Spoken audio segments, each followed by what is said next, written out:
When you step into a hotel room, you expect soft sheets, warm lights, and a peaceful night. But in Florida, behind glowing lobbies and tourist smiles, some hotel doors open to much darker stories. Hallways echo with footsteps not belonging to guests. Televisions turn on without power. Beds sink as if someone invisible lies beside you. And sometimes, when you look at the mirror, a reflection stands behind you that isn't yours. Tonight, we check into Florida's darkest rooms, where guests never truly leave and nightmares walk the corridors after midnight. Hold your breath. Our stay begins now. Hello dear listener, welcome back to another night filled with mystery, chills, and whispered secrets of the past. I hope you are somewhere comfortable, perhaps lights dimmed, maybe alone or maybe not. Because tonight, we are exploring the 20 most haunted hotels in Florida, places where vacation turned into horror, where ghosts wander hallways forever, waiting for someone to notice them. Some hotels offer complimentary breakfast. Others offer cold fingers touching your feet at night. Some treat you with warm hospitality. Others greet you with shadows standing by your bed staring at you till dawn. Before we begin this terrifying journey, answer me this in the comments: if you had to stay one night in a haunted hotel, would you choose an old Victorian-style room with flickering lights or a luxury modern suite where a ghost sits silently in the corner? Think carefully. Now let us check in. The Biltmore Hotel in Coral Gables stands tall with Mediterranean charm. Glowing warm in the Florida sun. Palm trees sway gently around its grand entrance, and visitors step inside expecting luxury and history woven together. Marble floors stretch beneath crystal chandeliers, and long hallways echo with the soft shuffle of guests exploring its ornate spaces. The hotel feels alive, filled with music, celebrations, and stories older than many who walk its halls. Yet beneath the glamour rests an unsettling reputation that has followed the building for decades. A reputation tied to a murder long ago, when a gangster lost his life inside these walls. A reputation tied to a murder long ago, when a gangster lost his life inside these walls. A reputation tied to a murder long ago, when a gangster lost his life inside these walls. A reputation tied to a murder long ago, when a gangster lost his life inside these walls. A reputation tied to a murder long ago, when a gangster lost his life inside these walls. Some say his spirit never left. Guests who stay overnight share eerily similar accounts. Heavy footsteps outside their door when no one is there. Hallway lights dim when shadows pass without bodies attached. And perhaps most famously, the elevator sometimes climbs to the 13th floor on its own, even though that floor remains locked to the public. People watch the numbers rise, stopping where no button was pressed. The doors open slowly, revealing only a dark hall beyond, quiet as a held breath. The Biltmore was built to impress. Its tower dominates the skyline of Coral Gables, visible even from a distance. The pool glimmers like liquid turquoise, once one of the largest in the world. Famous guests have walked these corridors, from politicians to movie stars. Music once filled the ballroom night after night, laughter bubbling through the courtyard like champagne. But history leaves footprints, some heavier than others. In the years of prohibition and power, a gangster known for confidence and cruelty met a sudden end here. Rumors say he was shot in the hotel during a game that turned deadly. Now, guests hear footsteps pacing outside their rooms late at night. Heavy, slow, steady. As if someone walks the hall with purpose, never stopping, never speaking. When doors are checked, the corridor stands empty. No shadow. No person. Only silence stretching end to end, broken by the faint sound of the elevator bell far away. One couple shared their experience after a weekend stay. They checked into a room on an upper floor, near where the murder once occurred. The evening began normally.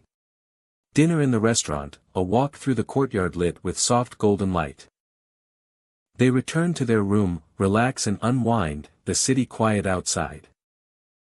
As they prepared to sleep, they heard footsteps approaching along the hallway tiles. Firm. Measured. The sound stopped directly in front of their door, as though someone stood just inches away.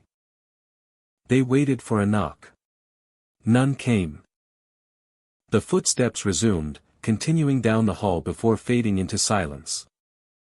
Hours later, they woke again. The room felt colder, though the Florida heat outside remained thick and heavy. One of them rolled over and froze. A tall shadow stood at the foot of the bed. No features, just shape. Long. Still. When they blinked, the shadow was gone. Yet the weight of its presence lingered, heavy in the air the rest of the night. Stories like this fill online forums and local whispers. Some guests wake to the feeling of someone sitting on the edge of their mattress. Sheets pull slightly, though no person is there. Others hear voices murmuring faintly through walls that should block all sound. Staff speak of pillows tossed from beds when rooms are empty, lights flickering without electrical explanation, and elevator doors sliding open in vacant hallways as if inviting someone unseen to step inside. The elevator is the source of the most chilling tales. Employees swear it travels to the locked 13th floor when no one calls it. Late at night, digital displays count upward, ignoring selected buttons. Doors open to darkness. No wind. No movement. Just the faint scent of cigar smoke drifting down the shaft. Some workers avoid riding alone after hours, especially when the air feels charged, like a storm waiting to break. Guests curious enough to listen closely in quiet moments claim to hear something else. A whisper. A laugh hidden deep in the walls. Or a distant conversation cut short by silence the moment someone pays attention. Some staff learn to nod politely to empty hallways as if acknowledging someone walking by. Despite these stories, the Biltmore remains breathtaking. Sunlight pours through arched windows, dancing across polished tiles. The courtyard smells of fresh citrus and blooming gardenias. The courtyard smells of fresh citrus and blooming gardenias. At night, the hotel glows softly beneath the moon. At night, the hotel glows softly beneath the moon. Guests swim beneath decorative towers. Guests swim beneath decorative towers. Dine beneath chandeliers. Dine beneath chandeliers. Wander ornate corridors lined with history. Wander ornate corridors lined with history. For many, the haunting is part of its allure. For many, the haunting is part of its allure. Mystery coats the walls like a thin veil. Mystery coats the walls like a thin veil. Never frightening enough to drive crowds away. Never frightening enough to drive crowds away. Only enough to keep voices lowered and curiosity sharp. Those who believe in spirits say the gangster wanders because he never finished whatever business once bound him to this place. Others think memories cling like dust to old structures, replaying moments endlessly in the corners of the building. Rational minds insist drafts, old mechanical systems, and imagination explain everything. Yet even skeptics pause when footsteps echo outside a locked door or when an elevator opens to reveal nothing but a silent floor bathed in darkness. One late-night visitor recalled taking a solitary walk through the lobby. Marble gleamed beneath dim lighting. And the faint click of heels marked her steps. She turned a corner and saw a tall figure in the distance. He stood near the elevator, head slightly bowed. She blinked and he was gone, though the elevator door slid open as if someone had just stepped inside. She did not follow. She walked back to her room and locked the door behind her, heart beating fast until morning. The Biltmore Hotel is grand, timeless, unforgettable.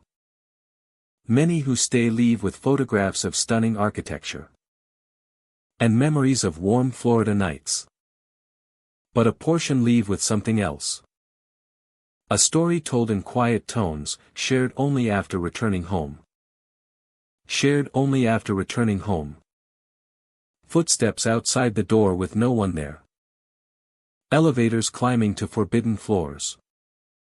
A shadow standing at the foot of the bed watching in silence. If you ever stay within its walls, enjoy the luxury, breathe in its history, admire its beauty. But when night settles and the halls dim, listen carefully. If footsteps approach your door, wait before opening. If the elevator opens to an empty 13th floor, do not step inside. And if you wake to a tall shadow at the foot of your bed, remember you are not the only one who has seen it. The Biltmore does not forget its past. It walks its halls every night. Casa Monica Resort in St. Augustine stands with timeless elegance, a grand structure of arches, warm lights, and history soaked deep into its walls. Built with Spanish influence, it feels older than memory, like a living chapter of the past carefully preserved. Travelers arrive for comfort, luxury, and old-world charm. The lobby glows golden under chandeliers, velvet seating rich and inviting. Paintings line the hallways like silent witnesses.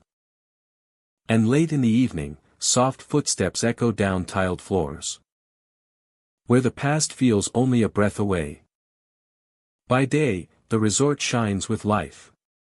Guests laugh by the pool, music drifts gently from the lounge, and the scent of coffee mingles with ocean breeze. But when the sun sets behind St. Augustinia's old streets, when tourists retreat to rooms and the city quiets beneath moonlight, the atmosphere begins to shift. The halls grow still. Light dims. Time feels slower, softer, as though the building exhales memories that never fully faded. Many speak of the ballroom. It sits grand and polished, chandeliers glimmering like captured stars. The floor shines with reflection, untouched after staff finish their nightly duties. No event scheduled. No celebration planned. Yet just past midnight, faint music sometimes begins. Soft. Old.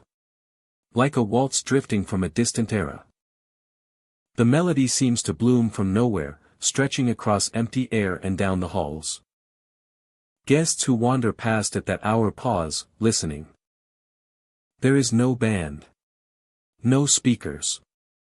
The ballroom stands dark, save for moonlight spilling through tall windows. Some report that the doors creak open on their own, slow and inviting, as if someone inside wishes for company. A few brave souls stepped inside after hearing the music fade and return, like breath. They say they saw couples dancing across the glossy floor. Not solid like living people, but silhouettes. Dressed in gowns and suits of a forgotten age. Their movements slow and graceful, gliding without sound. They twirl, bow, and embrace as if following music that belongs only to them. None of the dancers have faces. Smooth, pale shapes where features should be. Not frightening, only strange. Beautiful yet unsettling, like watching a memory without detail. When guests blink, the figures flicker, sometimes multiplying, sometimes fading like dust stirred by wind. And when the moment ends, the dancers vanish entirely, dissolving as the ballroom returns to empty silence. One traveler described walking past the ballroom late at night after a long journey. She heard the music first, soft and old-fashioned, like strings and piano mingling through time. Drawn forward, she stepped toward the doorway. The room was dim, lit only by the moon. In the center of the floor, two figures danced. They seemed unaware of her, drifting elegantly around the room. Intrigued, she took one step closer. The dancers slowed. For a moment she felt as if they turned toward her, though no faces could meet her gaze. A chill passed through her, gentle like a sigh. The music continued, but softer now, as though underwater. She stood very still, barely breathing. Then, with a subtle flicker of motion, the couple dissolved like smoke, fading into empty space. The ballroom fell silent. She backed away, unsure whether she witnessed something real or an echo of history replaying itself. Others share similar stories with quiet voices. Some hear laughter behind closed ballroom doors. Some see lights flickering through frosted glass long after staff confirm no one is inside. Once a night guard reported smelling old perfume in the ballroom at 3 in the morning, sweet and floral, like roses pressed in an antique book. He followed the scent across the floor only for it to vanish near the stage. The room felt warm, as though recently filled with people and music. Yet the space around him remained empty. Guests staying on upper floors sometimes wake to faint music drifting beneath their door. One guest remembered stepping into the hall after midnight. The music echoed faintly, and he followed the sound down the staircase. Though the tune remained distant, as if moving away from him. He reached the entrance just as the final notes faded. The doors stood open, revealing nothing but moonlit emptiness. Some say the faceless couples dance for eternity, bound to a moment of joy long past. Others believe the resort holds memories that come alive. When night deepens, when guests sleep and history reclaims its space. Perhaps celebrations once filled that ballroom, laughter and music rising like stars. Perhaps those moments never truly ended. Instead, they linger, returning on quiet nights. When the veil of time feels thin. St. Augustine is a city of layers. Cobblestone streets, ancient fort walls, and stories that stretch back centuries. Staff speak kindly of its history, never with fear, but with respect. They say some nights the resort feels awake in ways one cannot explain. A curtain waves without breeze. A chair shifts slightly as though someone sat for only a moment. Footsteps glide along the hallway then fade as if stepping into memory. Imagine you arrive for a weekend stay. Walk through grand doors beneath warm golden light. The staff greet you with smiles, the lobby hums softly with conversation, and everything feels calm. Later, you return from dinner and step into your room. Time slips by until well past midnight, when quiet settles like a blanket across the hotel. You lie awake, listening to distant sounds of the city outside your window. Then faint music reaches your ears. Soft. Old. Melodic. Curiosity draws you from your room. The hallway is empty, carpet muffling every step. You follow the music down the stairway, each note growing clearer. You arrive at the ballroom, half expecting an event you somehow missed. But the room stands still. Moonlight spills across polished floor. The air feels cool and tinged with something sweet. The music shifts, like a record playing through walls of time. A pair of dancers appears. Their forms glow faintly as they glide across the room. No faces, no voices. Only motion, timeless and elegant. The ballroom feels alive around you, like a page from history turning slowly before your eyes. Then, as quickly as they appeared, the dancers fade. The music ends. Silence returns. Casa Monica Resort remains what it has always been.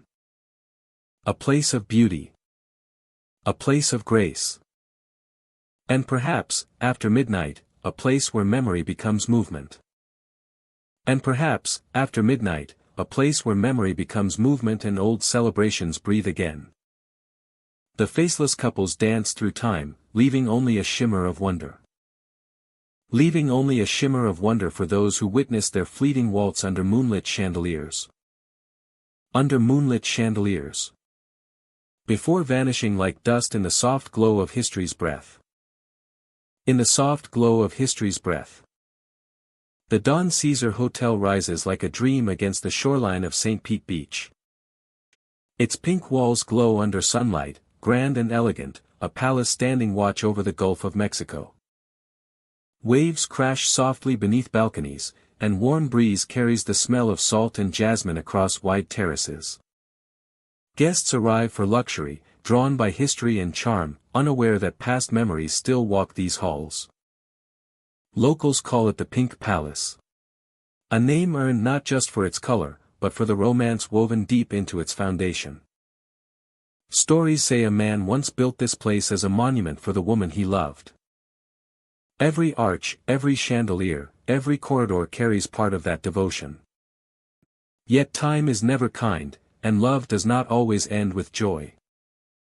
His beloved was taken too soon, leaving him wandering floors and balconies in sorrow that stretched beyond life. Visitors claim that on quiet nights, especially when moonlight shines pale across the water, a man in a white suit appears. He stands on the balconies overlooking the beach, hands resting lightly on the railing as if waiting for someone. His figure looks solid, almost ordinary. Instead, he brings a feeling of longing, as if searching for something lost long ago. Guests who have seen him describe his presence as gentle. His suit crisp and white like sea foam. His hair brushed back neatly. Sometimes he walks the upper floors near rooms that once held grand parties. Other times he appears downstairs near ballrooms where music once played late into the night. His steps make no sound, but the scent of roses follows him. Breathing space. Let the scene unfold. He is seen most often at dusk, when the horizon burns gold and the world softens. Couples walk the beach. Lights flicker on across balconies. The ocean becomes calm, steady as a heartbeat. Someone looks up, and there he stands. When approached, he turns slowly as if expecting someone familiar. But before a greeting can be spoken, his figure fades like mist in sunlight, leaving behind only a scattering of rose petals on the floor. Housekeepers have found petals where no roses were placed. Sometimes inside guest rooms. Sometimes along the stairs leading to the rooftop terrace. Always fresh. Always crimson against marble or carpet. They sweep them away, but the petals return again under soft night. One couple spending their anniversary at the hotel described waking to a faint knock on their balcony door. When they looked outside, the man in white stood with one hand resting on the railing, gazing out toward the sea. Moonlight made him glow like a reflection of another time. They called out gently, asking if he needed help. He turned, eyes full of a distant sadness, then dissolved into pale shimmer. In place of footprints, they found petals, scattered like a trail to nowhere. Breathing space. Calm pacing for voiceover. Hotel staff rarely discuss the sightings openly, though many have stories. A bartender working late claimed he saw the figure walk through the lobby one quiet evening. The man in white moved past guests without drawing attention, like a memory slipping through time. The bartender followed, but halfway up the grand staircase the figure vanished. In his place, a soft perfume of roses lingered. Another employee, working night shift, saw him near the old writing room. He stood by the window overlooking the beach, shoulders squared yet fragile. The worker watched for a moment, unsure whether to approach. When he stepped closer, the man faded slowly, petals drifting down as though falling from invisible hands. Breathing space. Allow tension to breathe. Some believe he appears only to those who carry love in their hearts. Newlyweds. Anniversary couples. People missing someone far away. As if he seeks connection with those who know longing. Others think he searches for his beloved, walking halls they once shared. Waiting for her return through a doorway that no longer exists. Historians tell that the original owner found great happiness with the woman he loved. They dreamed of a life here, overlooking endless ocean. But illness came, quiet and unforgiving. She passed before the hotel could open fully. Heartbroken, he walked these halls alone. seeing her in every room. He spoke of her as though she still stood beside him. Some say he felt her presence in sea breeze and evening light. His love anchored itself here, deeper than foundation stone. Whether true or legend, the hotel carries warmth that feels different from other grand buildings.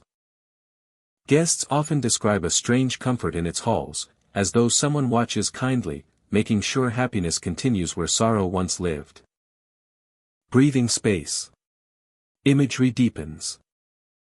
Imagine walking through the Don Caesar at night. The lobby empty, chandeliers glowing soft gold across polished floor. Palm shadows sway outside tall windows. Something draws your eyes upward to a balcony overlooking the sea. A man in white, suit pressed, posture elegant. His gaze fixed toward distant waves. You approach slowly, footsteps echoing low against marble. He does not move, does not turn. For a moment, you feel as though you stepped through time itself. You reach the edge of the balcony, close enough to speak. But as you open your mouth, he fades. Not suddenly, but gently, like a candle that chooses to dim. When the space empties, a small cluster of rose petals lies at your feet, red as twilight. Some who witness him feel sadness linger, but also peace, like witnessing love that refused to die even when life ended. Others feel inspired, as though the hotel breathes romance into every stone. The Pink Palace remains one of Florida's grand icons, a place of weddings, celebrations, and quiet nights filled with ocean wind. Yet behind luxury and light, you might sense a presence pacing slow along the balconies, still searching. Morning brings sunshine and laughter.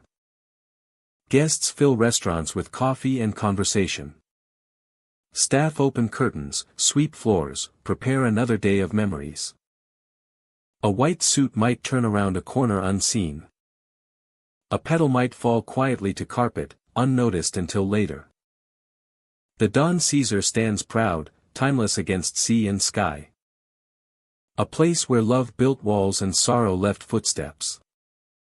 If one night while staying there, you look up just before midnight and see a man dressed in white watching the waves, do not fear. He means no harm. He is only searching. And when he disappears, leaving behind rose petals glowing under moonlight, you will know you witnessed not just a legend, but love refusing to fade. The Vinoy Renaissance stands bright in the heart of St. Petersburg, Florida, its pink Mediterranean-style walls glowing beneath coastal sun. Palms sway gently outside, and the ocean breeze carries the scent of salt and warm pavement. Built in the 1920s, the hotel feels timeless, like stepping into an era of jazz, moonlit balconies, and the soft echo of footsteps across polished floors. Travelers arrive for comfort and history. Baseball teams stay during training seasons. Weddings fill the grand halls with music and champagne. By all appearances, it is a place built for celebration, not fear. Yet when night comes, the hallways fall quiet. The air deepens.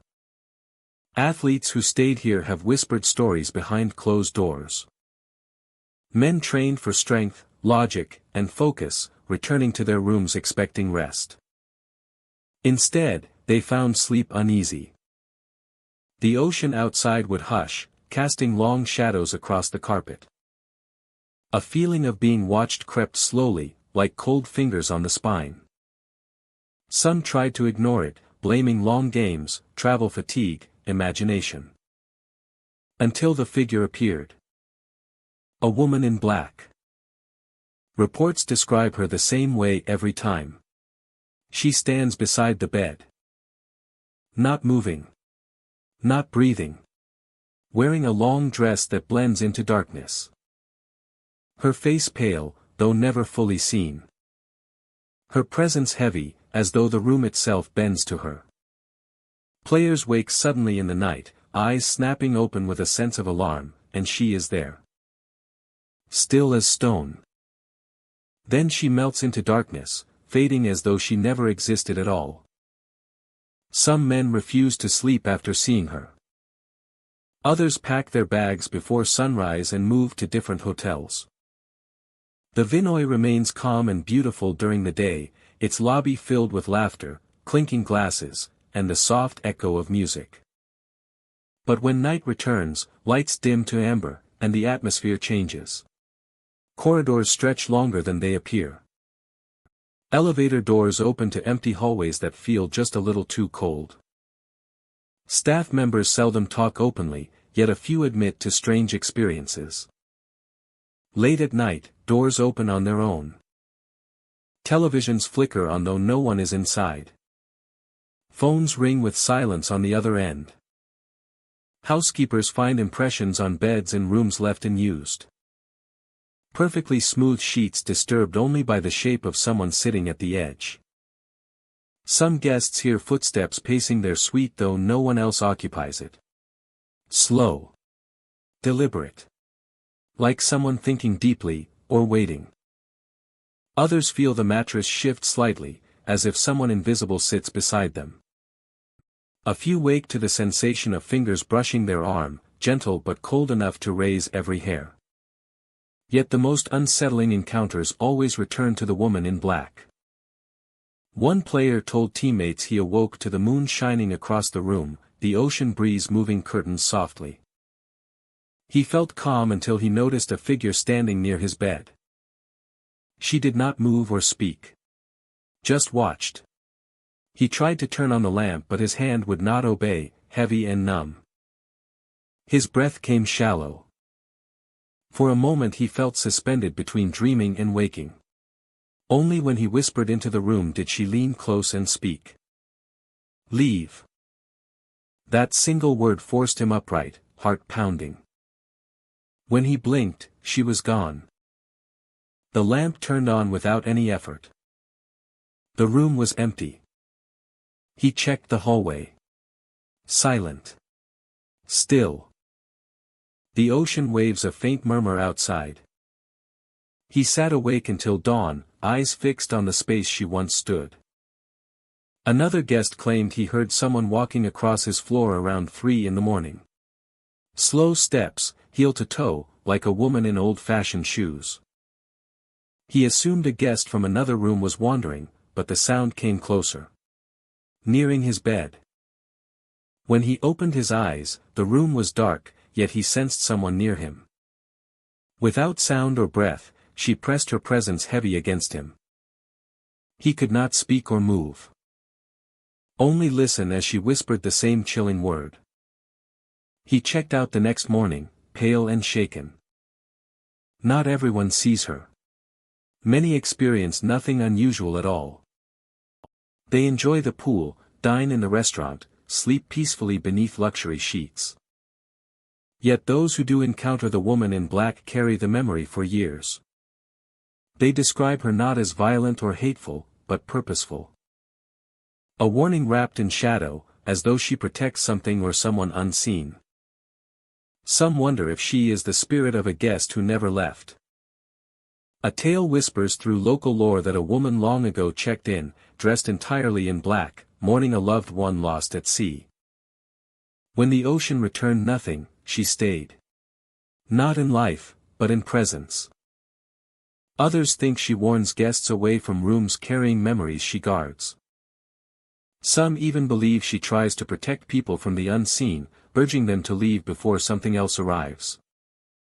But her true purpose remains unknown. Imagine staying there yourself. The evening cool, city lights reflecting on water outside. You step through the grand entrance, marble floors gleaming beneath soft lamps. Staff smile as they hand you a key. You take the elevator up, the bell chiming gently. In your room, everything feels calm. Crisp linens. The faint scent of lemon polish. Curtains dancing with wind from the open balcony. You sleep. Somewhere between midnight and morning, you wake. The room seems darker than before. Air heavier. You sense someone standing near the bed. A woman in black waits there, silent. Watching. The world narrows to her presence alone. For a moment, she does not move. You hold your breath. Then she leans close enough to feel the cold around her like winter air, and she whispers one word into your ear. Leave. Your heart races. You blink. She dissolves like ink in water. Gone. Curtains remain still. The night returns to quiet. The Vinoy Renaissance stands peaceful beneath sunrise. Guests step out for coffee. Bellmen carry luggage. Laughter rises as waves break softly on the bay. Nothing seems strange. Yet those who met her walk through daylight with a chill that never quite fades. Some hotels offer comfort. Some offer history. The Vinoy offers both, and something more. A presence that lingers between rooms, waiting for darkness. Watching sleepers. Whispering goodbye or warning. And if you ever stay there, remember this. Not everyone sees the woman in black, but those who do never forget her. The Island Hotel in Cedar Key sits with weathered grace, wrapped in the timeless charm of Florida's Gulf Coast. From the outside, it feels like stepping into another era. Wooden balconies rest beneath old-fashioned lanterns, and sea salt clings to the rails like memory. The breeze carries the scent of marsh and tide, and pelicans drift above the water with slow, lazy wings. Guests checking in expect a peaceful escape, a quiet night in a historical inn where stories linger like the echo of waves. Yet many who stay discover something more. Something that stirs when the sun goes down and the halls fall silent. Inside, the lobby glows soft with warm light. Paintings hang crooked from age. And the floorboards speak under every step. Staff greet guests with smiles. But even they share knowing glances when certain rooms are mentioned. They have heard the stories. Whispered between visitors and written in journals left for others to read.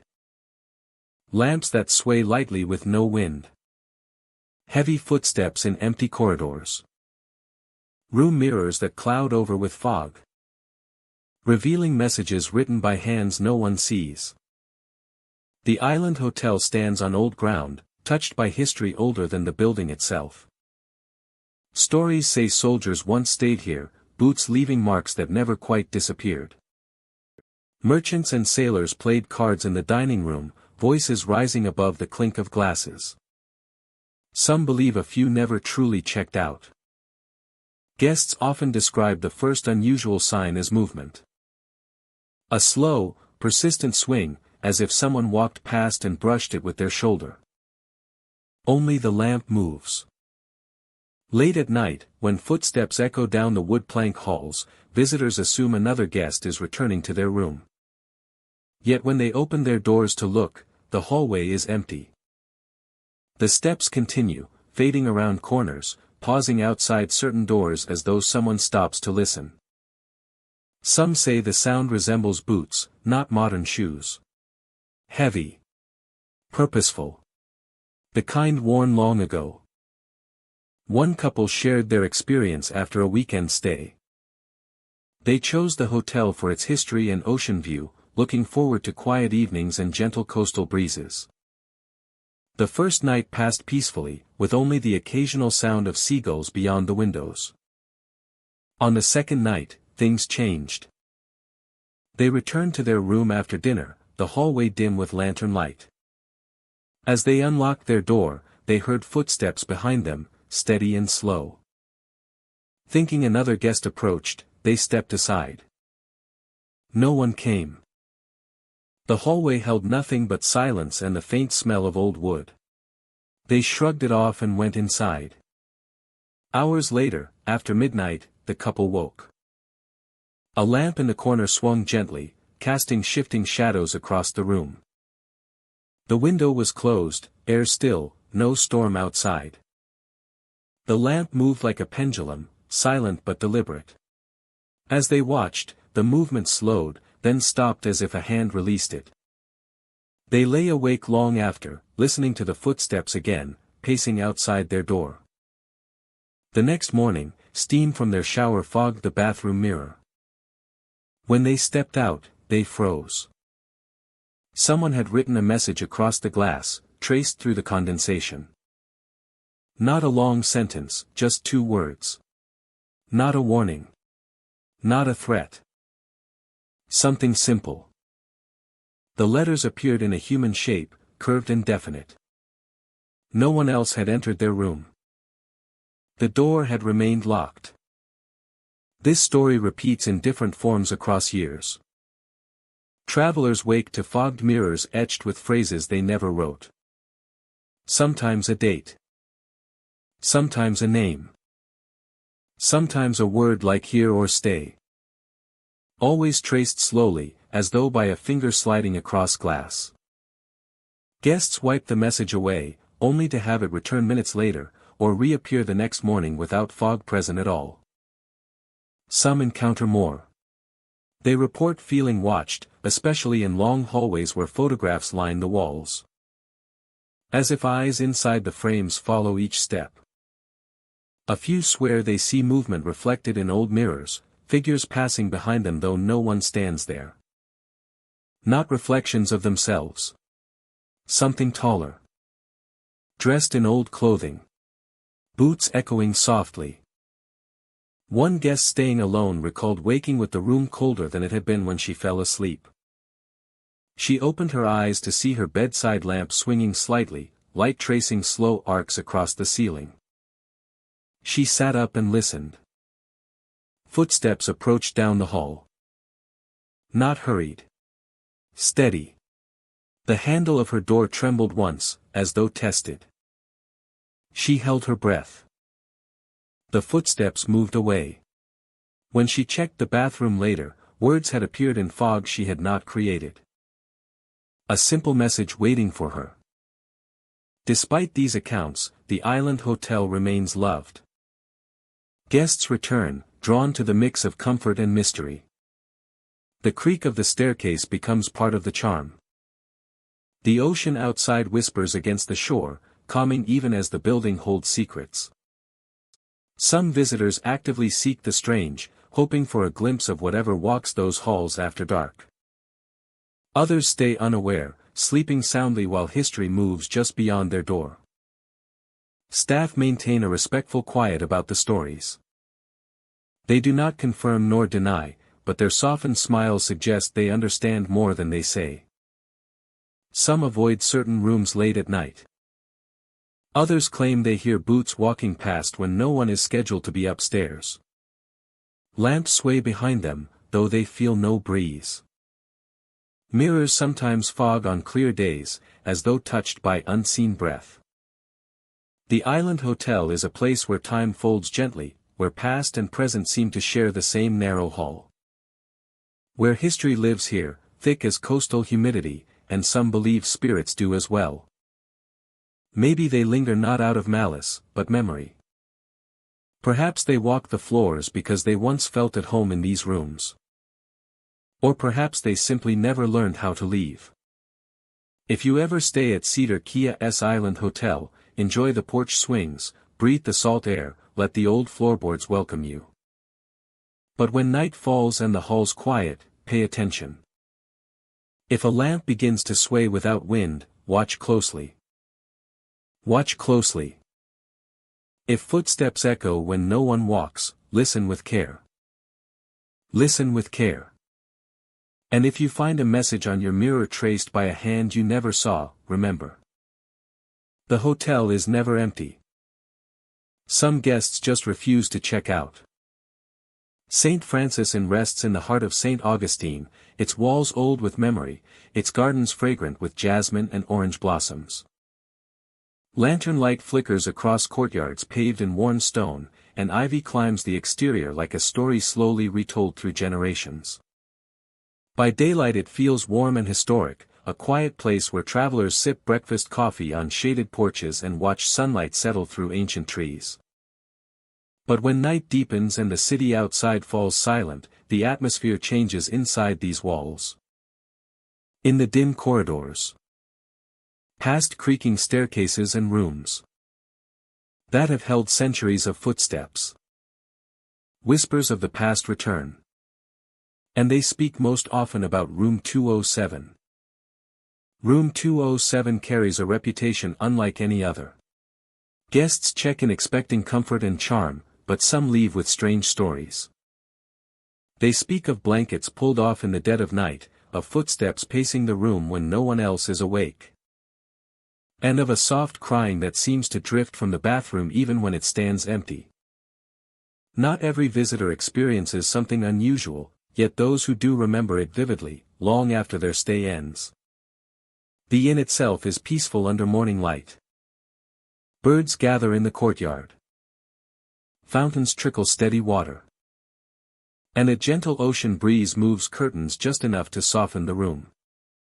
None of this hints at the strange events that come after dark.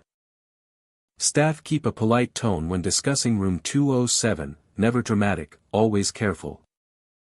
They acknowledge that guests sometimes request a room change after their first night, claiming they felt watched or disturbed by unseen hands.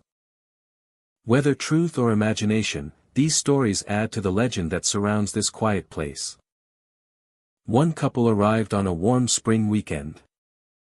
They admired the old architecture, settled into Room 207, and wandered the city until late. When they returned, the inn felt hushed, hallways dim, the sound of distant footsteps echoing faintly through old floorboards. They slept peacefully at first. Hours passed. Then something shifted. The woman awoke suddenly, cold across her shoulders. The blanket she slept under had slid toward the foot of the bed as if pulled. She reached down to tug it back, assuming she moved it herself in sleep. But moments later, it happened again, slowly and deliberately, inch by inch, like fingers dragging fabric toward the floor. She nudged her partner awake. Together they watched the blanket slip lower, without either of them touching it. No breeze, no shifting mattress. Just movement. Just movement. The blanket lay crumpled at their feet. No further disturbance came that night. But sleep was slow to return. Another guest described hearing soft crying from the bathroom just after midnight. Not loud, but heartbreaking, like someone grieving quietly behind the door. He opened the door gently, expecting to find a distressed guest or perhaps water dripping in a strange way. Instead, the bathroom was empty, tiles cold beneath his feet, mirror reflecting only his own startled expression. The crying continued for several seconds, echoing faintly, then faded as though the walls themselves swallowed the sound. He stood motionless, unsure whether to return to bed or wake the front desk. Eventually the silence returned fully, deep and waiting. Such stories continue across generations. Some guests report the sensation of someone sitting on the edge of the bed. A slight dip in the mattress. The feeling of weight beside them. When they turn, no one is there. Others wake feeling as if someone watched them sleep, though the room remains still. A few have seen the bathroom light flick on by itself, heard soft footsteps crossing the wooden floor, or felt the door handle move without wind or human touch. The history of St. Francis Inn stretches back far, through wars, storms, and countless visitors. With such age often come tales of heartbreak or unresolved memories. Some believe a woman once stayed here long ago, trapped in sorrow that never faded. Perhaps she lost someone dear. Perhaps she waited for a love that never returned. Whether fact or folklore, her presence is felt most in Room 207, where sadness seems woven into the walls like old perfume lingering through time. On rare occasions guests describe a shadow crossing the room just at the edge of their vision. A figure passing near the window or standing by the door.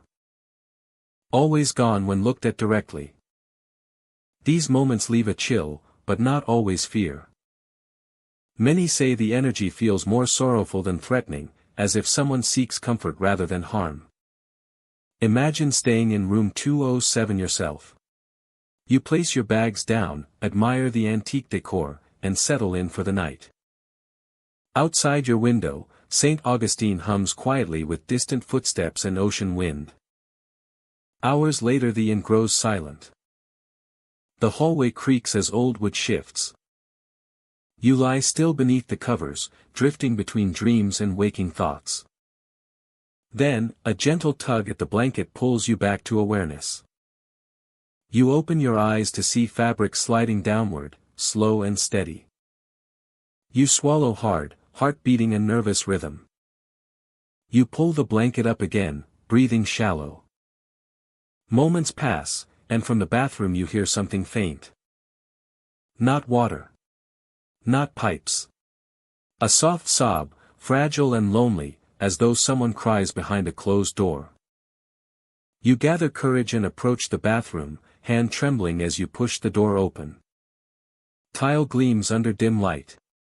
The room is empty. The crying fades into silence. Only your own breath remains. You return to bed, unsure whether sleep will come. But the inn holds you gently, like a story that refuses to end. The night passes slowly, each sound amplified by imagination and curiosity.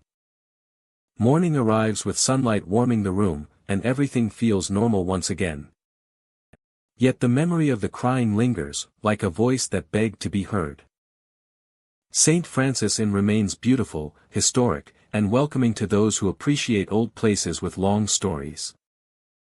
People return year after year for its charm, its quiet courtyards, and the sense that time moves differently within its walls. But room 207 carries a whisper of sorrow, a presence that stirs blankets, flicks lights, and weeps softly through the night. Not every guest hears it. Not every visitor believes. But those who do speak of their stay with careful words. Remembering the blanket sliding away like a gentle hand. And the soft crying that drifted from an empty bathroom. As if a heart from long ago still wanders the room hoping someone will listen. The Tampa Theater stands in downtown like a doorway into another era. Ornate ceilings, velvet seats, gold trim shining beneath soft lights. Films once rolled here night after night, laughter and applause filling the auditorium like warm breath. People lined sidewalks for tickets, dressed in their best, eager for magic flickering across the screen. Today, the theater remains a landmark, preserved with love, but history lingers in more than architecture. Some say it never truly emptied. Hidden above the seats sits the old projection room, quiet most days, filled with dust particles dancing in narrow sunlight. Heavy doors, thick walls, shelves lined with reels of forgotten films. Yet after closing, when lights dim and the final show ends, workers sometimes hear laughter echo through that room. Not modern, not digital. A soft chuckle, like someone enjoying a private scene. No footsteps follow. No chair moves. Just laughter drifting down as if time never moved forward. Those who have gone up to check the booth often find it empty. The projector sits still. The chairs untouched. Yet the sound continues for a moment after the door opens, fading slowly, as if the unseen viewer knows they are no longer alone. The Tampa Theater Hotel, built alongside the theater, once housed traveling performers, projectionists, and guests who wanted to be close to the entertainment heartbeat of the city. Narrow hallways, vintage carpets, brass railings polished by decades of hands. Some say the walls remember. They store echoes of conversation, applause, distant music. And sometimes those memories play again. Many speak of a man who wanders the hallways long after midnight. Dressed in an old theater uniform. His jacket crisp, buttons shining dull gold. His shoes polished though never heard. He walks as if working, checking doors, straightening pamphlets left crooked on tables. Guests have seen him nod politely, motioning as though welcoming them to a show already underway. When approached, he continues casually, then passes through a solid wall as if the building holds a door unseen. Housekeepers once found programs from old productions placed neatly at the foot of certain doors, though those shows ended decades ago. Paper aged yellow, ink faded but readable. No one on staff claimed responsibility. Cameras captured nothing. Yet guests swore someone knocked gently before the programs appeared, as if offering entertainment to those resting behind closed rooms. One story tells of two friends who booked a late-night stay. They decided to explore the halls, curious about the theater connected below. While walking the third floor, they heard faint laughter echo through a nearby stairwell. It sounded cheerful, intimate, like someone watching a comedy in the projection room. When they pushed open the stairwell door, the laughter continued above them, light and playful. But each step up made the sound drift further away, as though carried just beyond reach. Reaching the projection room, they found it dark. No film running. No staff present. Only the lingering scent of old popcorn and a reel resting half unwound on a table. A faint warmth clung to the chair, as though someone just left moments before. When they turned to leave, laughter echoed once more from behind them. They spun around. Nothing moved. Only shadows rested against the wall like waiting audience. Others have encountered the uniformed man. A guest returning from a late snack described seeing him standing by the hotel elevator. He appeared calm, hands folded behind his back like an usher awaiting direction. The guest approached him, thinking he was staff. The man nodded, stepped aside politely, and gestured toward the cinema entrance. But when the guest reached for the elevator button and looked back, the man walked directly into the wall beside the door and vanished like dusk melting into night. Breathing space.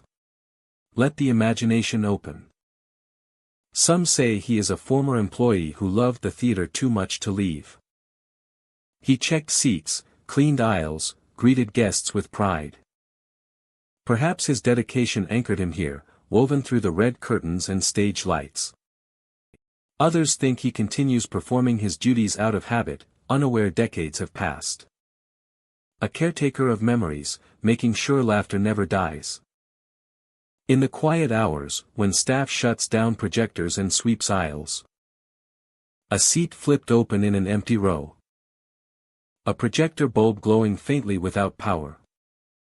Tickets arranged neatly on a counter though no show sold them. Soft laughter drifting where no one stands. As though someone enjoys the picture playing only in their mind. Imagine walking the empty theater after a late showing.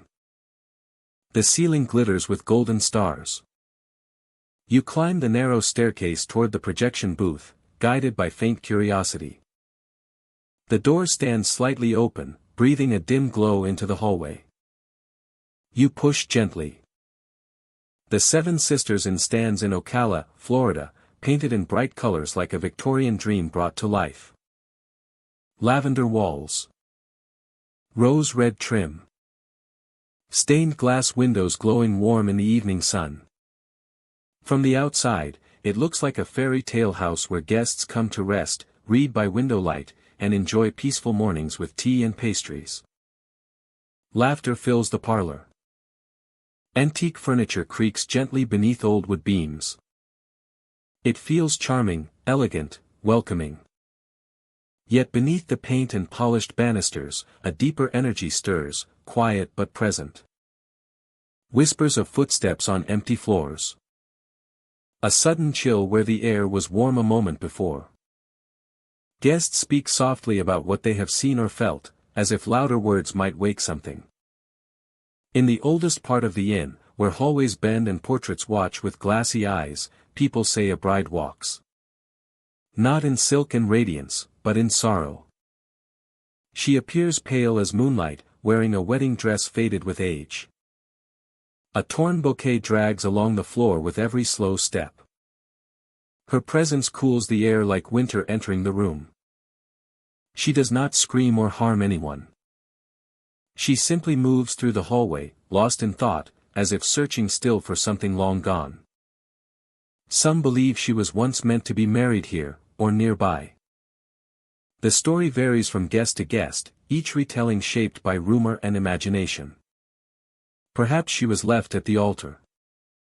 Perhaps tragedy struck before vows were spoken. Whatever the truth, her footsteps echo with heartbreak that did not fade with time. Visitors who book the brightly themed rooms expect charm and historical character. They get that and more. A stay at the Seven Sisters Inn often begins like any vacation. Fresh linens. Painted walls bursting with color. Victorian beds with carved frames. But night reveals a different side. Doors to empty rooms open on their own. Wallpaper seems to shift in the dim glow of hall lights. Some guests wake to the scent of old roses, wilted and sweet, drifting through their room though no flowers sit nearby. Others feel someone brushing past them lightly, like fabric gliding over skin, but no one is there. The most unsettling detail happens when someone says the bride's name aloud, if they dare speak it at all. No one agrees on what her name once was. They offer different guesses, passed down through whispers. Yet every time a guest tries, something in the house reacts. Doors slam shut with sudden force. Windows rattle. Lamps flicker harshly before settling back into soft glow. One evening, a couple staying in one of the patterned suites sat on the bed sharing stories of haunted places. They laughed about cold spots and reflections that move. The inn felt harmless then, warm and full of atmosphere. But curiosity crept in, and one of them spoke the rumored name of the bride. The room fell silent. A moment later, their door slammed so violently the frame shook. They ran into the hallway expecting another guest or a draft, but found only still air and empty space. When they returned to their room. The bouquet. Torn petals. Cold stem. No explanation. Staff members work calmly, familiar with the building's mood. They straighten chairs that move slightly overnight. They hear footsteps above when no one occupies the floor. They find mirrors fogged with handprints that fade when touched. Employees speak respectfully of the presence, avoiding jokes and never speaking her name directly. They refer to her only as the bride. She appears most often to people who stay more than one night. Some wake to the soft rustle of fabric, like a gown sweeping the floor. They open their eyes to see her standing near the foot of the bed, bouquet dangling from one hand. Her veil torn. Her expression unreadable, as if she sees them yet looks past them into memory. She never speaks. She never approaches. She simply watches for a moment as the room fills with cold air, then turns toward the hallway and fades like mist. Those who witness her describe a feeling not of threat, but of heartbreak. As though she wants to be remembered, not feared. Imagine walking the hallway late at night. Floorboards creak under your feet. The building feels alive, breathing with history. You pause, sensing something ahead. Then you hear it. A soft dragging sound. Fabric trailing along wood. You turn the corner. She stands there. Pale skin glowing faintly in darkness. Dress torn at the hem. Bouquet wilted and shedding petals across the floor. Her head turns slightly, veil drifting like smoke. You cannot speak. You can only watch as she glides past. Silent, sorrowful, the cold lingering long after she fades. The Seven Sisters Inn holds beauty and sadness side by side. Guests return for its charm. They stay for its history. Some even hope for a glimpse of the bride, though none forget her once they see her. Others leave early, unsettled by doors slamming in the night. Others cherish the experience, feeling honored rather than afraid. One woman staying alone reported hearing soft footsteps outside her room long after midnight. She sat awake, listening as they moved closer. She whispered to herself, hoping it was only another guest returning. The footsteps stopped at her door. A moment passed. Then the cold seeped beneath it like fog. Her door began to tremble, not pushed but shaken by something unseen. When morning came, she found a single dried rose petal on the floor inside her room. Another guest claimed she never saw the bride, but heard faint crying from the empty hallway while she read on the sofa. The weeping drifted like wind, more sadness than fear. When she stepped into the hall, the sound stopped instantly. Only the scent of old flowers remained, sweet and faded. The inn continues to operate, welcoming travelers with open arms. Breakfast served fresh each morning. Sunlight streaming across antique tables. But the house remembers what it has held. Love once promised. Joy cut short. A bride who never left. If you ever stay at the Seven Sisters Inn, admire its beauty. Enjoy its charm. But listen closely when night settles and the building grows quiet. A cold breeze might pass behind you. And if you hear soft fabric dragging across wood, or see a torn bouquet trailing petals in the dark, know that you are not alone. She wanders still. Searching. Remembering. Carrying a bouquet that never reached the altar. The Pensacola Victorian Inn sits beneath sweeping oaks draped in gray Spanish moss, a house that seems carved from a different century.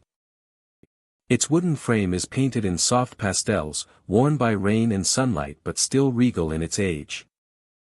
Wide porches wrap around its structure like comforting arms, and stained glass windows scatter warm color upon the floors inside. Guests come seeking quiet charm, a touch of history, a weekend wrapped in gentle nostalgia. But those who stay the night sometimes witness something more. A presence older than wallpaper and wood, seated in a rocking chair near the upstairs window. They speak of an elderly woman, hair coiled neatly, dress flowing like faded lavender fabric. Some guests pass her in the dim hallway and believe she is simply part of the house's quaint character. A resident caretaker, perhaps. A grandmotherly figure lost in thought. Only when they look twice do they realize she casts no shadow on the wall. The woman appears most often when the inn is quiet. Late evening. Moments when footsteps are few and conversation softens to whispers. Guests approaching the upstairs landing sometimes hear the chair before they see it. A steady rhythm of wood touching floor, forward and back. Forward and back. Forward and back. No draft moves through the upper hall, yet the chair rocks as if guided by unseen patience. Those who gather the courage to step closer see the old woman sitting within it. She looks peaceful, almost comforting. Her eyes reflect longing, deep and distant, as though searching for someone who has not returned for many years. Have you seen my son? Some visitors freeze, unsure whether to answer or flee. Those who remain silent say she continues to rock quietly, eyes drifting back to the window. She fades slowly, like breath on glass, until she is gone. The chair continues to sway a little longer, then rests still. But for those who reply, even softly, something different happens. The woman vanishes instantly. The rocking chair, once calm, swings violently back and forth as though pushed by sudden anger or unbearable grief. Guests back away, heart pounding, watching movement that should not be possible without hands to guide it. One guest retold his experience with trembling detail. He stayed at the inn for a family reunion, drawn to its charm and gentle southern air. His room was upstairs near the window where the rocking chair sits. Late one night, restless from travel, he stepped into the hallway for fresh air.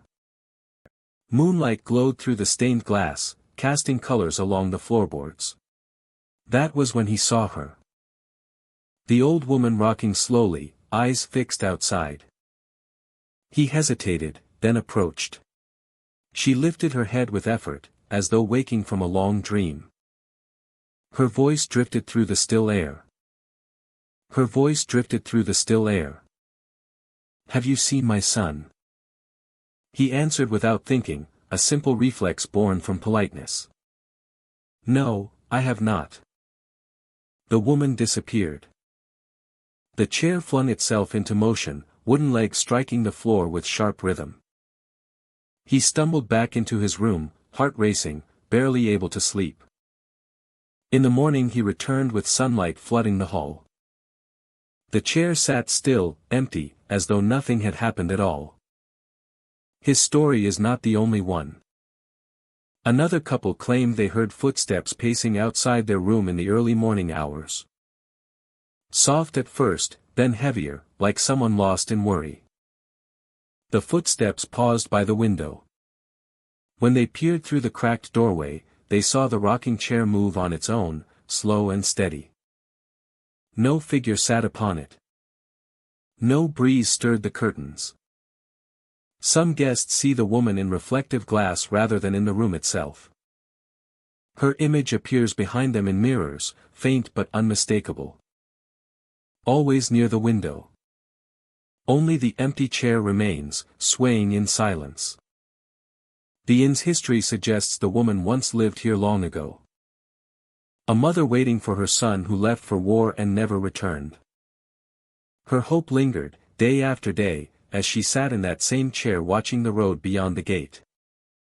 Locals say she waited until her final breath, rocking gently until she slipped away with longing still in her heart.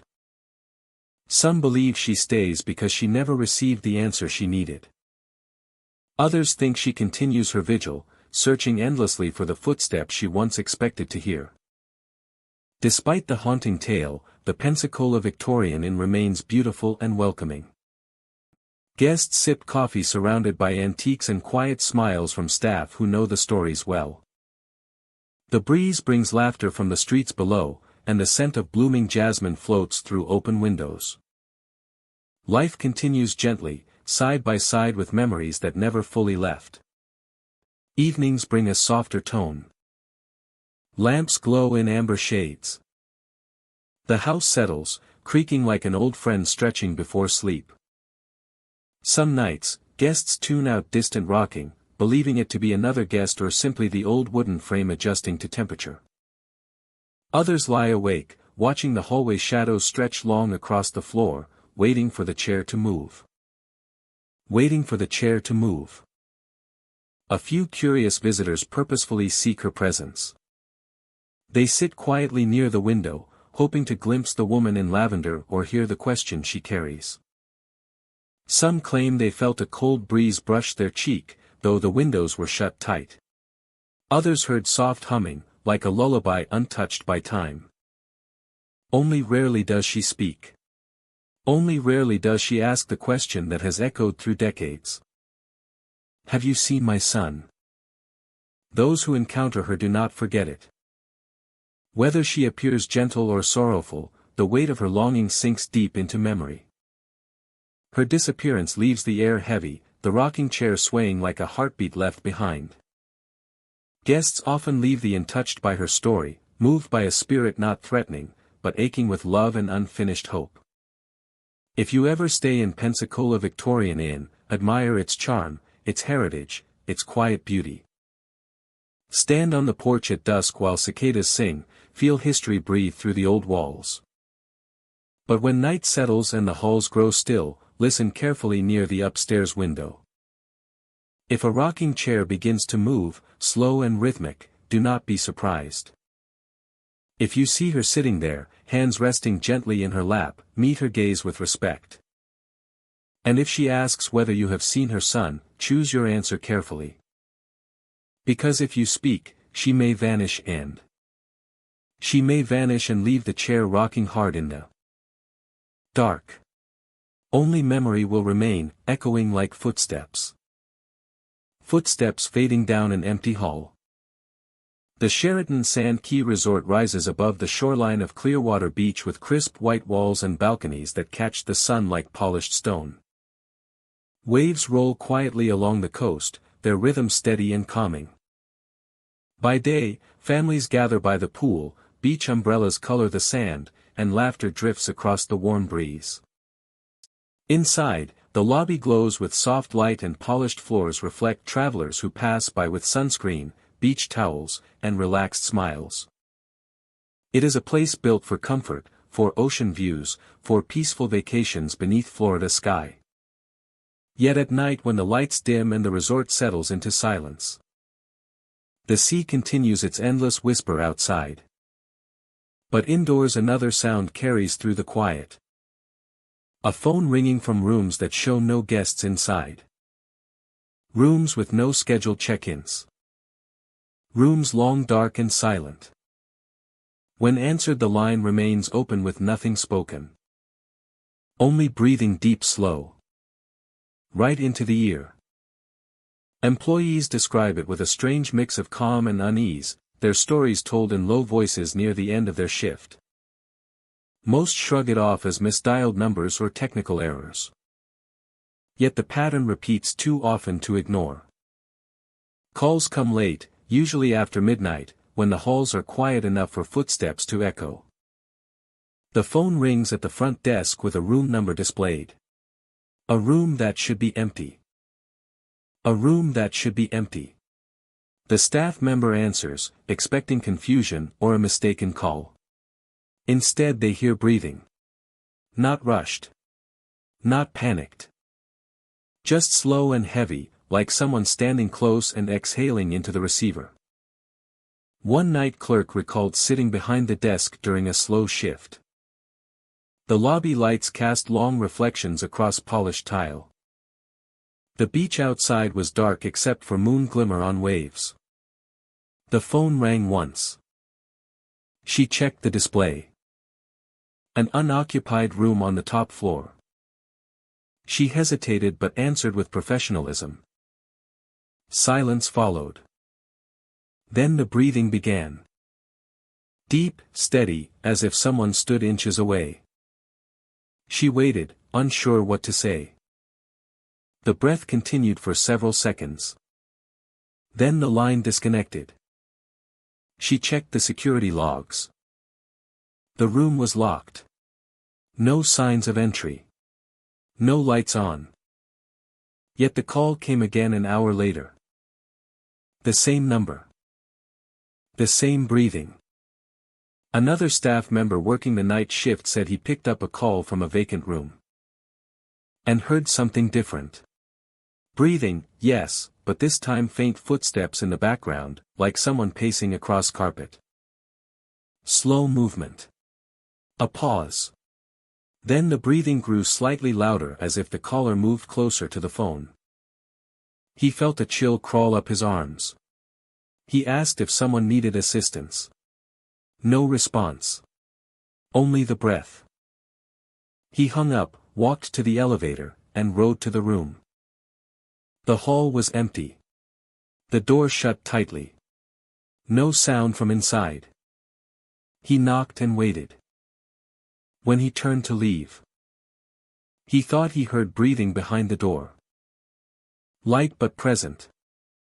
He stepped back, deciding not to pursue it further. Guests rarely hear of these incidents, though some have their own stories. A couple staying at the resort woke one night to the sound of their room phone ringing. They answered groggily, expecting a front desk message or a wrong number. Instead silence filled the line except for faint breathing that seemed far too close, as if someone exhaled directly into the handset. They spoke, but no voice replied. When they hung up, the room fell silent again. They unplugged the phone for the rest of their stay. The ocean air outside sometimes feels heavy late at night, thick with salt and humidity. On evenings when storms gather offshore, lightning flickers across the horizon like distant flashbulbs. Staff doing rounds through empty halls say they feel watched, though no footsteps follow. A faint echo in the distance. A shadow near a corner. A phone ringing somewhere down the hallway. Always late, always from rooms no one occupies. Technology checks reveal nothing out of place. Electricians find no faulty wiring. Phone systems show no recorded calls made from those rooms. And yet the ringing continues. Some believe the resort carries a memory of someone who once stayed there and never left. A presence that lingers in quiet hours, reaching out through phone lines like a breath through darkness. Whether spirit, echo, or something unknown, the calls seem purposeful. Calm. Patient. One security guard spoke of patrolling the 8th floor during a quiet shift. The hallway was dim, only emergency lighting glowing softly along the walls. He paused near one room, noticing the door had a faint shadow beneath it, as if someone inside walked past slowly.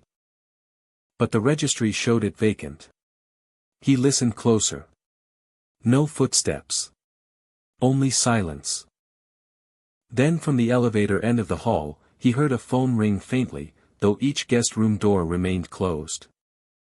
He followed the sound to the front desk. The phone there was ringing. A room number displayed. The same vacant room he had just passed. Imagine walking those halls yourself.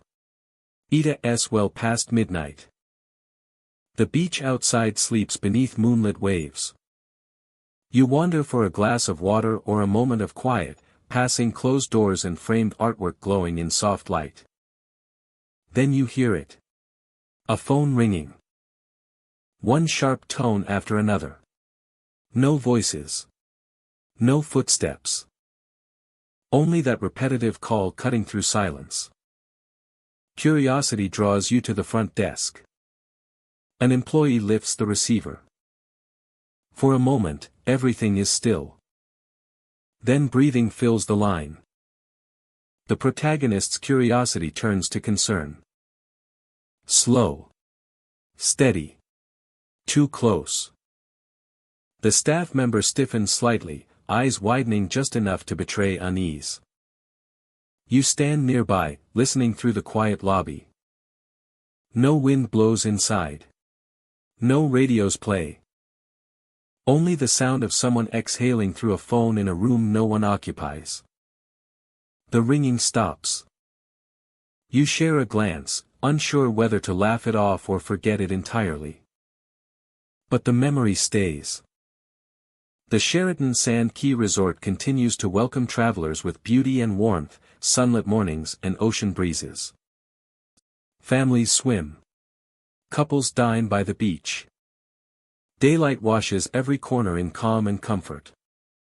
Yet when the night grows deep and most lights dim, the phone might ring. A reminder that some guests never speak, except through breath.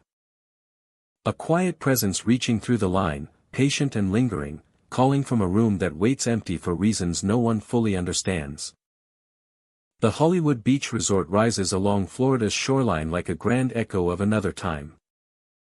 Its architecture blends old glamour with ocean breeze, the kind of place where visitors step through rotating doors and feel history settle gently around them. Waves roll against the nearby boardwalk. Salt air sweeps through balconies. At night, warm orange lamps glow across polished floors and wide windows. To many, it is paradise by the water. Yet some guests speak of moments that do not belong to the present. Moments filled with footsteps that drip when no one swims. And a figure who returns from the ocean long after he should have been lost to it. The story begins simply. A man appears in the lobby, dripping wet from head to toe. Not frantic. Not panicked. Calm. Guests often think he is just a late-night swimmer wandering in without a towel. They do not notice what is wrong until they follow the wet marks only to find they disappear halfway across the lobby, ending abruptly as though the ocean took him long ago. Some say his figure looks solid at first glance. Tan skin, dark hair slicked flat as if fresh from a dive. Others describe him as pale, almost bluish beneath dim lights, eyes distant as though staring beyond the walls, searching for something unseen. He does not make sound when he walks. No shuffling of sandals, no tap of heel. Only the faint drip drip drip of seawater falling in rhythm like a heartbeat. Breathing space. Let the image settle. Hotel staff first whispered about him decades ago. Night clerks working graveyard shifts claimed they saw a man cross the lobby without acknowledging them. When they called out, he did not turn. He simply continued forward and vanished before the elevator, leaving only the scent of salt and a patch of damp floor that dried within minutes. Some thought exhaustion played tricks. Others found towels laid neatly by the pool the next morning, though no one swam after hours. History of the resort runs deep. Built when Hollywood Beach shimmered with ambition, it stood as a beacon of luxury beside turquoise waves. Visitors from far states flocked to its halls for vacations safe from winter. Families smiled in photographs beneath striped umbrellas. But the ocean, as beautiful as it is, holds secrets. Beneath calm waves lie currents strong enough to carry away even the strongest swimmer. One local legend speaks of a guest who vanished during an evening swim many years ago. A storm rolled in faster than expected. Waves rose high, rough and unforgiving. Search parties combed the water for days. Nothing returned. Only grief remained. Now people wonder if the wet man seen in the lobby is that same swimmer, still trying to return from the sea.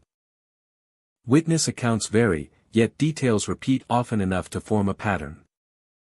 Always wet. Always silent. Always leaving trails that end too soon. A woman once checking in late one night described seeing the man step through glass doors without pushing them. Water followed behind him like ribbons, reflecting lobby lights. When she blinked, he was gone. But her footprints crossed over his trail, each step splashing softly though no puddle remained. Another guest, wandering the hallway after midnight to find ice, swears she saw a figure standing at the far end. His clothes dripping as though rain poured only on him. He stared out a window toward the pitch-black ocean, shoulders low, posture weary. She approached slowly, unsure whether to speak. With every step, she heard water tapping the floor like rainfall. But when she reached halfway down the hall, the lights flickered once. The man faded. The hallway stood empty. Only a faint salt smell lingered in the air like distant tide. Staff assigned to poolside maintenance discovered something strange one early morning. Wet footprints led from the Oceana's edge across the sand, continuing up toward the resort doors. No marks from shoes. No drag lines from towels. Just bare footprints, steady and spaced evenly. They followed inside. Across lobby tiles. Up the staircase. And then nothing. The prints vanished at the landing as if footsteps dissolved mid-stride. The ocean outside Hollywood Beach Resort is peaceful by day. Families splash. Children build sandcastles. Sunlight turns the waves silver and blue. But at night, under moonlight, the water becomes darker, deeper. Some say if you watch long enough, you might see a figure rising slowly from the surf, walking with purpose toward the resort. Cool wind blows. Palms sway. The man crosses the boardwalk, leaving no sound, only water glistening behind like pearls. Imagine sitting in the lobby near midnight. The place quiet, empty except for hum of distant elevators. The place quiet, empty except for hum of distant elevators. He does not shiver. He does not speak. He passes by, leaving cold moisture under your shoes, then disappears around the corner though you heard no door open. You follow, curious. But the hallway ahead is dry. Silent. Dim light trembling where he once walked. Breathing space. Allow mystery to bloom fully. Some say the ghostly swimmer looks for someone. Perhaps a lifeguard who never saw him wave for help. Maybe he seeks the room he once stayed in. Unaware that years have passed and life moved on. His wandering presence never feels angry. More solemn. More lost. As if he walks between sea and lobby forever, searching for a final place to rest. Housekeepers mention finding wet patches in empty rooms. As though someone stood dripping near the window looking out toward waves. They change sheets that feel faintly damp though air conditioners run dry. They open closet doors and smell ocean breeze stronger inside than outside. On rare mornings, a pair of sand-covered footprints leads to the balcony railing and ends there. Breathing space. Gentle closing rise. The Hollywood Beach Resort blends beauty with memory. Warm sun by day, quiet mystery by night. Guests swim. They laugh. They dine. And somewhere between midnight and dawn, the ocean returns a visitor who was never found. If you walk the lobby during calm hours, you may hear water dripping though no storm falls. You may see footprints glistening briefly across tile. Follow them carefully and watch where they end. Perhaps you will glimpse a figure stepping into elevator light, saltwater trailing behind him like fragile history. And when he fades near the wall, leaving nothing but a hint of ocean breeze. You will know the swimmer of Hollywood Beach came home again, for just a moment, before the tide claimed him once more. The Flagler College Hotel in St. Augustine, Florida began as a monument to ambition. Built by a wealthy tycoon at the turn of the century, it was meant to be a palace of luxury. Where high society gathered under crystal chandeliers and marbled ceilings. Guests arrived by train from northern states seeking warmth and beauty. They walked through grand halls painted with gold leaf, slept beneath carved beams. And danced in ballrooms lit by thousands of tiny flames. The hotel once sparkled with laughter, silk gowns. And the sound of orchestras beneath vaulted ceilings. Today it stands as Flagler College, still hauntingly beautiful. Students attend classes inside rooms where royalty once slept. They study beneath arches built for gala nights. They eat in halls once used for feasts and banquets. But the past remains close, woven into every tile and every shadow that moves when no one is watching. At night, when lectures end and the campus quiets, some say footsteps echo in the old towers. Heavy steps, slow and measured, pacing across floors that should be empty.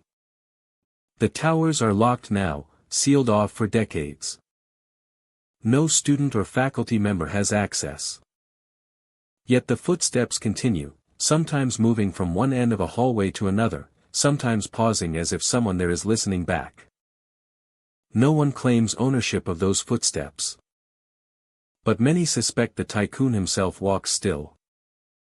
He built the hotel not only for wealth and prestige, but for love. A woman stood at the center of his world, radiant and elegant. He wanted her to walk those halls by his side, to share the empire he created. But life does not always follow the path wealth lays. Her health declined, slowly at first, then rapidly. Doctors whispered caution, staff moved quietly, and room lights burned late into the night as she faded. He kept her close, isolating her in a private wing overlooking the water, hoping rest would save her. Students now call that wing the Forbidden Corridor, though little of it remains accessible. They say he would sit by her window, watching waves roll toward the beach, praying for time to slow. But time never listened. When she passed, the Grand Hotel lost part of its heart. Celebration dimmed. Curtains closed. Guests felt an unspoken weight in the air, like a house holding its breath in grief. Some believe his sorrow never left. Students today share stories late into the night. They huddle around dorm room lamps, exchanging tales passed down through generations. When someone recounts the love story of the tycoon and his fading bride, something strange often happens. Lights flicker. Lamps dim then surge bright again as if someone unseen pauses to listen. Power remains stable everywhere else, yet the room telling the story shivers with electric breath. It never lasts long, just long enough to silence laughter and invite a chill across the skin. Walk across campus after dark. Palm trees shift in ocean wind. The stone glows pale under moonlight. And you feel the history like a heartbeat beneath your feet. Inside the hotel halls turn classrooms. Stained glass windows shimmer with color even at night. If you stand alone long enough, you might hear something above. Footsteps overhead in a tower no one could enter. A restless pacing. A weight remembering. One student described hearing a door latch click behind her during a late study session. She looked back, but the hallway was empty. Just as she whispered the tragic love story to a friend on the phone. The lights above her blinked twice, then steadied. She left soon after, unable to shake the sense that she had interrupted Samania's memory. Another student working on an assignment in the former guest parlor felt the air shift cold. The chandeliers overhead trembled slightly. She continued her work. But when her study partner mentioned the tycoon by name and spoke of his grief, every lamp in the room dimmed to a soft glow. They finished the conversation in whispers. Unsure whether respect or fear guided their tone. The locked towers draw the most attention. Guards patrol the grounds, keys unused for decades. Dust coats iron stairways leading upward in spiraled climb. No one can explain the regular footsteps heard from above, or the faint echo of doors closing softly where no doors should move. Some say if you press your ear to the base of the tower at night, you can hear steady pacing as though someone walks floors that no longer exist. A professor once stayed late grading papers. As midnight neared, he heard music faintly, like an orchestra warming up in another room. No event was scheduled. No speakers were active. The sound drifted through the walls like memory bleeding into the present. When he paused to listen closer, the music faded to silence, replaced by soft footsteps overhead. He packed his things and left without turning back. Imagine walking the courtyard in the quiet of early morning. Fog rolls from the ocean, layering the campus in silver haze.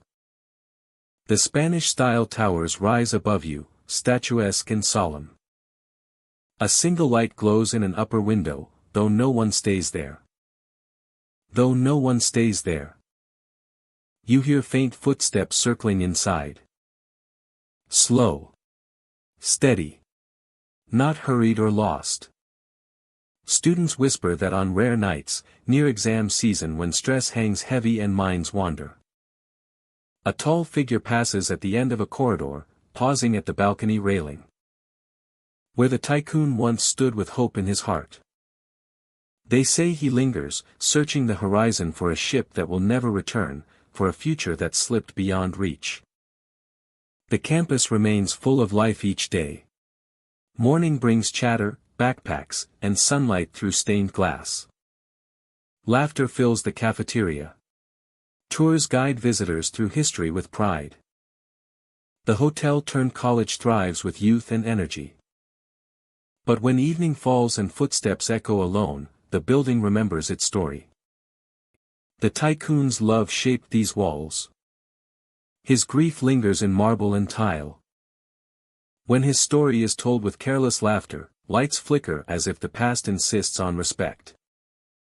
When his name falls softly from lips at midnight, footsteps answer like a reply. If you ever visit Flagler College, stand in the courtyard after sunset.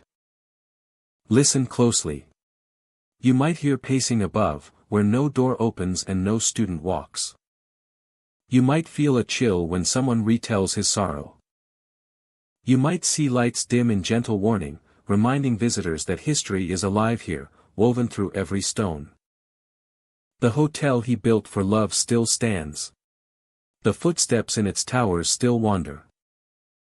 And when the tragic story is spoken aloud, the building itself seems to breathe, remembering the man who once dreamed of forever. Ocean Key Resort rests at the edge of Key West like a jewel set against endless blue water. Palms sway softly in the warm breeze, sunlight glints across the ocean like scattered diamonds, and laughter drifts between bright umbrellas near the pool. It is a place where vacationers come to unwind, to watch sunsets fade into gold, and to feel the easy rhythm of island life. Yet beneath the calm surface of paradise, there are stories whispered among guests and staff. Stories of encounters that cannot be explained. Of cold presence in warm night air. Of unseen hands guiding people where they do not want to go. Visitors often describe the same unsettling experience. While standing on their balcony, admiring the ocean view, they feel pressure at their back. A hand. Firm, guiding. Not enough to injure, but unmistakable. As if someone stands behind them, urging them forward. When they turn quickly, expecting to find another guest or a friend playing a joke, no one is there. The balcony rests quiet beneath the sun. The ocean stretches calm and sparkling. Yet the sensation often remains for a moment longer, fingers invisible but present, pressing gently between the shoulder blades. The history of Ocean Key is layered in joy and celebration. Weddings, honeymoons, family trips, long-awaited escapes from the busy world. But Key West itself is old, shaped by sailors, storms, and stories of those who never returned. Some believe that the resort was built on memories left behind by restless spirits. Perhaps someone once stood too close to the edge. Perhaps someone fell. Or perhaps something else lingers in the open air above the water, attached not to tragedy, but to longing or unfinished presence. Guests describe other strange sensations too. A sudden chill that sweeps across the balcony on nights without wind. The feeling of being watched when standing alone under moonlit sky. The ocean sways below, waves brushing the dock, yet the quiet holds tension like breath not yet released. One couple visiting for an anniversary shared their experience later with a trembling laugh, not quite sure how to explain it. They booked a room overlooking the water, the kind where morning sunlight paints gold across white sheets. On their second night, they stepped outside to enjoy the breeze. The air was warm, thick with salt, and stars spilled like tiny pearls across the sky. They leaned on the railing, soaking in peace, when the woman suddenly stiffened. She felt pressure at her back. Gentle at first, like someone encouraging her forward to admire the view. She assumed it was her husband. But when she looked, he was standing several feet away. The pressure remained. Steady. Insistent. She stepped forward quickly, heart racing, and the sensation vanished. Her husband saw fear in her eyes and led her back inside. They stayed near the bed a while, curtains fluttering lightly though the balcony door was shut tight. No explanation ever came. They checked out the next morning, leaving with beauty in memory, but also a story they could not forget.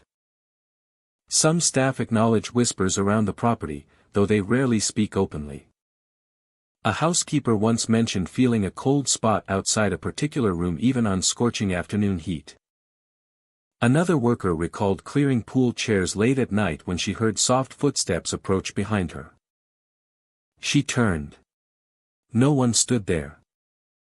Yet the footsteps continued, fading slowly toward the ocean before stopping at the edge of the deck.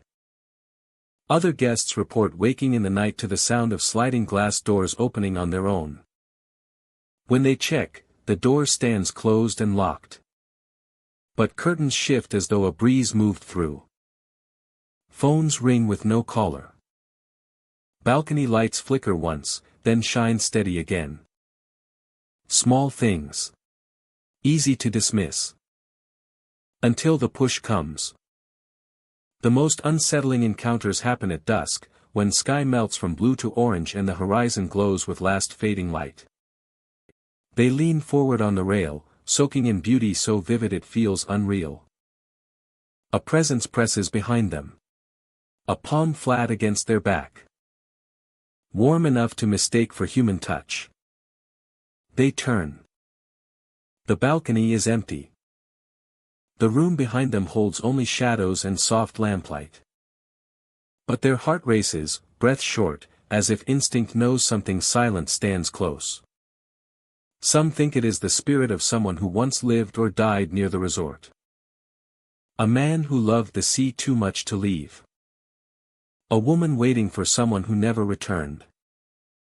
A playful presence perhaps, curious rather than malicious.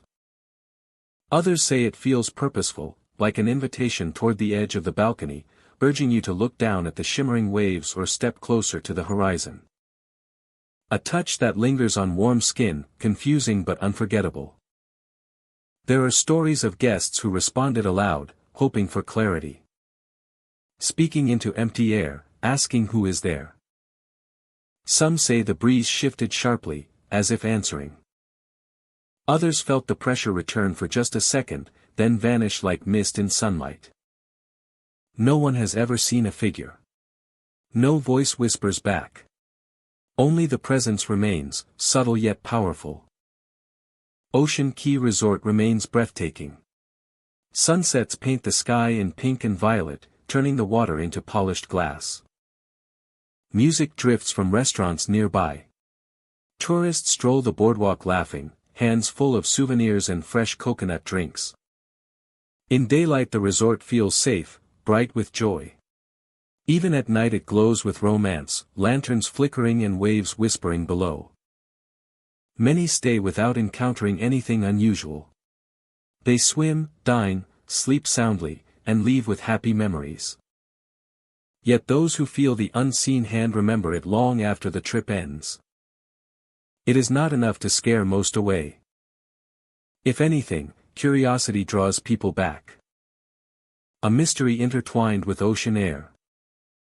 If you ever visit, stand on the balcony at dusk. Let your eyes follow the waves as they roll toward shore. Breathe the warm salt breeze and listen to distant music.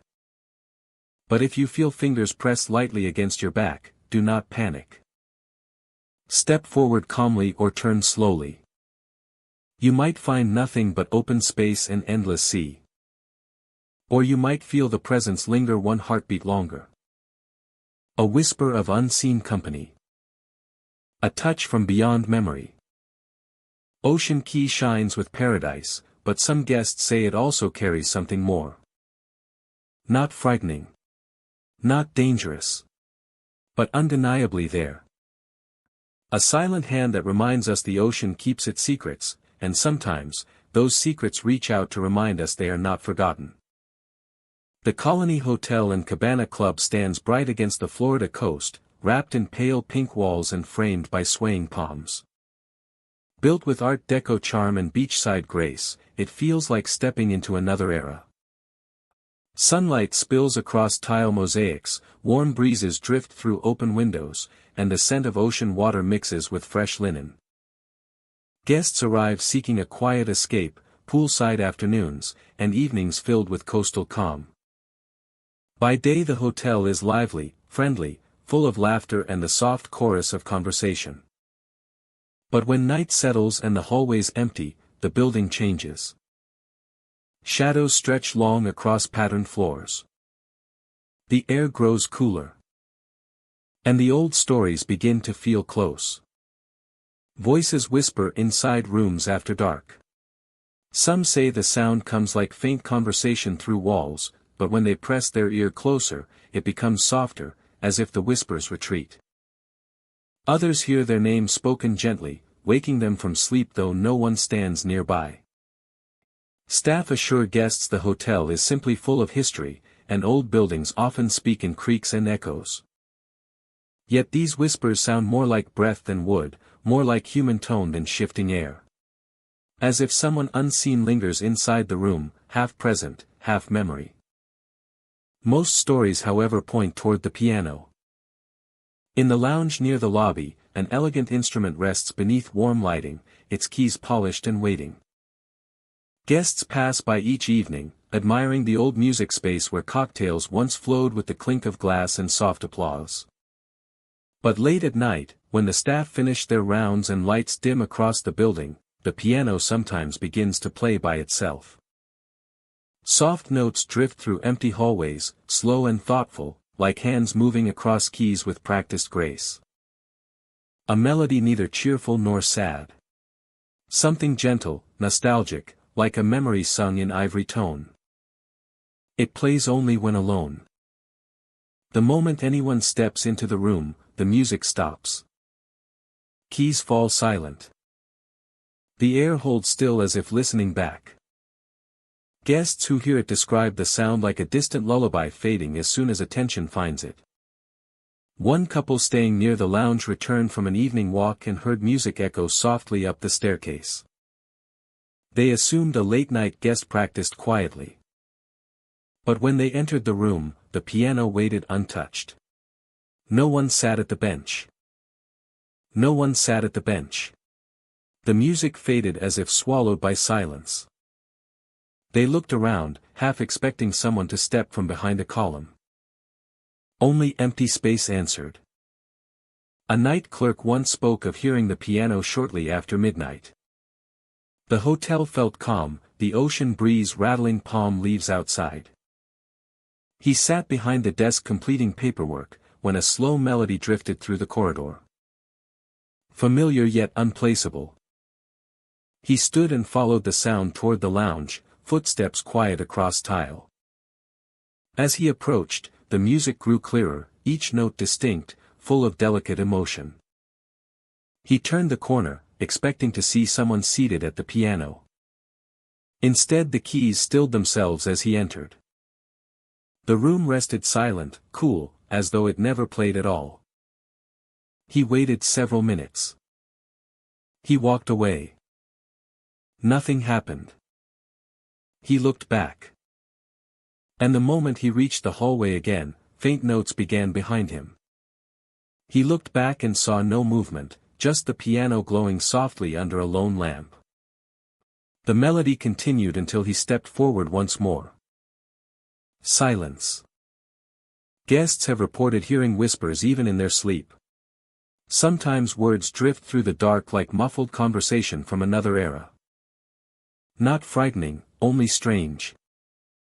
A man staying on the top floor heard two voices speaking softly near the foot of his bed. He sat up swiftly, expecting to find someone in the room. But both voices faded the moment he opened his eyes. The curtains swayed slightly though the windows were closed. He checked the hallway. Still and empty. When he returned, a faint piano note sounded from below, single and distant, as though calling him back to sleep. Others describe waking to the sensation of someone standing near them, though when they turn, the space is empty.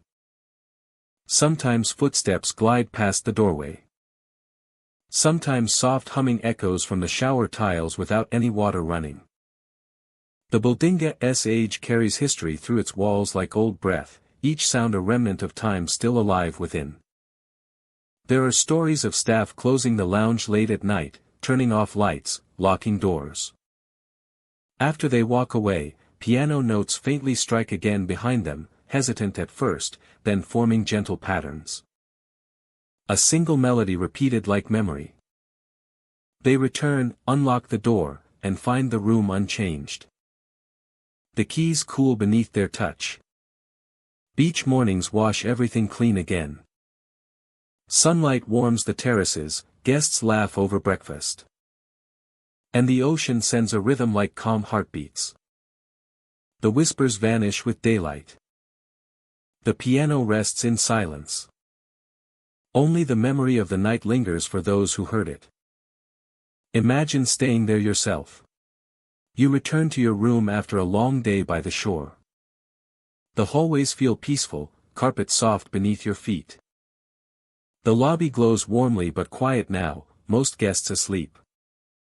You pause to admire the piano, still and elegant beneath its soft lamp. You continue upstairs, settle beneath crisp sheets, and drift into half-sleep. Hours later something wakes you. Not loud. Just soft whispering. Two voices, gentle, too close. You hold your breath, listening. They continue for a moment, like someone speaking from behind the wall. Then silence. You rise, drawn by curiosity, and step into the corridor. The hallway stretches empty toward the lounge below. A faint melody rises into the stillness. You follow the sound slowly, careful and quiet. With each step the music grows clearer, like a distant dream becoming real. You reach the lounge doorway. The music stops. The piano plays itself, keys moving softly in patterns of light and shadow. You step inside. The music stops. The keys still. The room falls silent except for your breath and the ocean outside.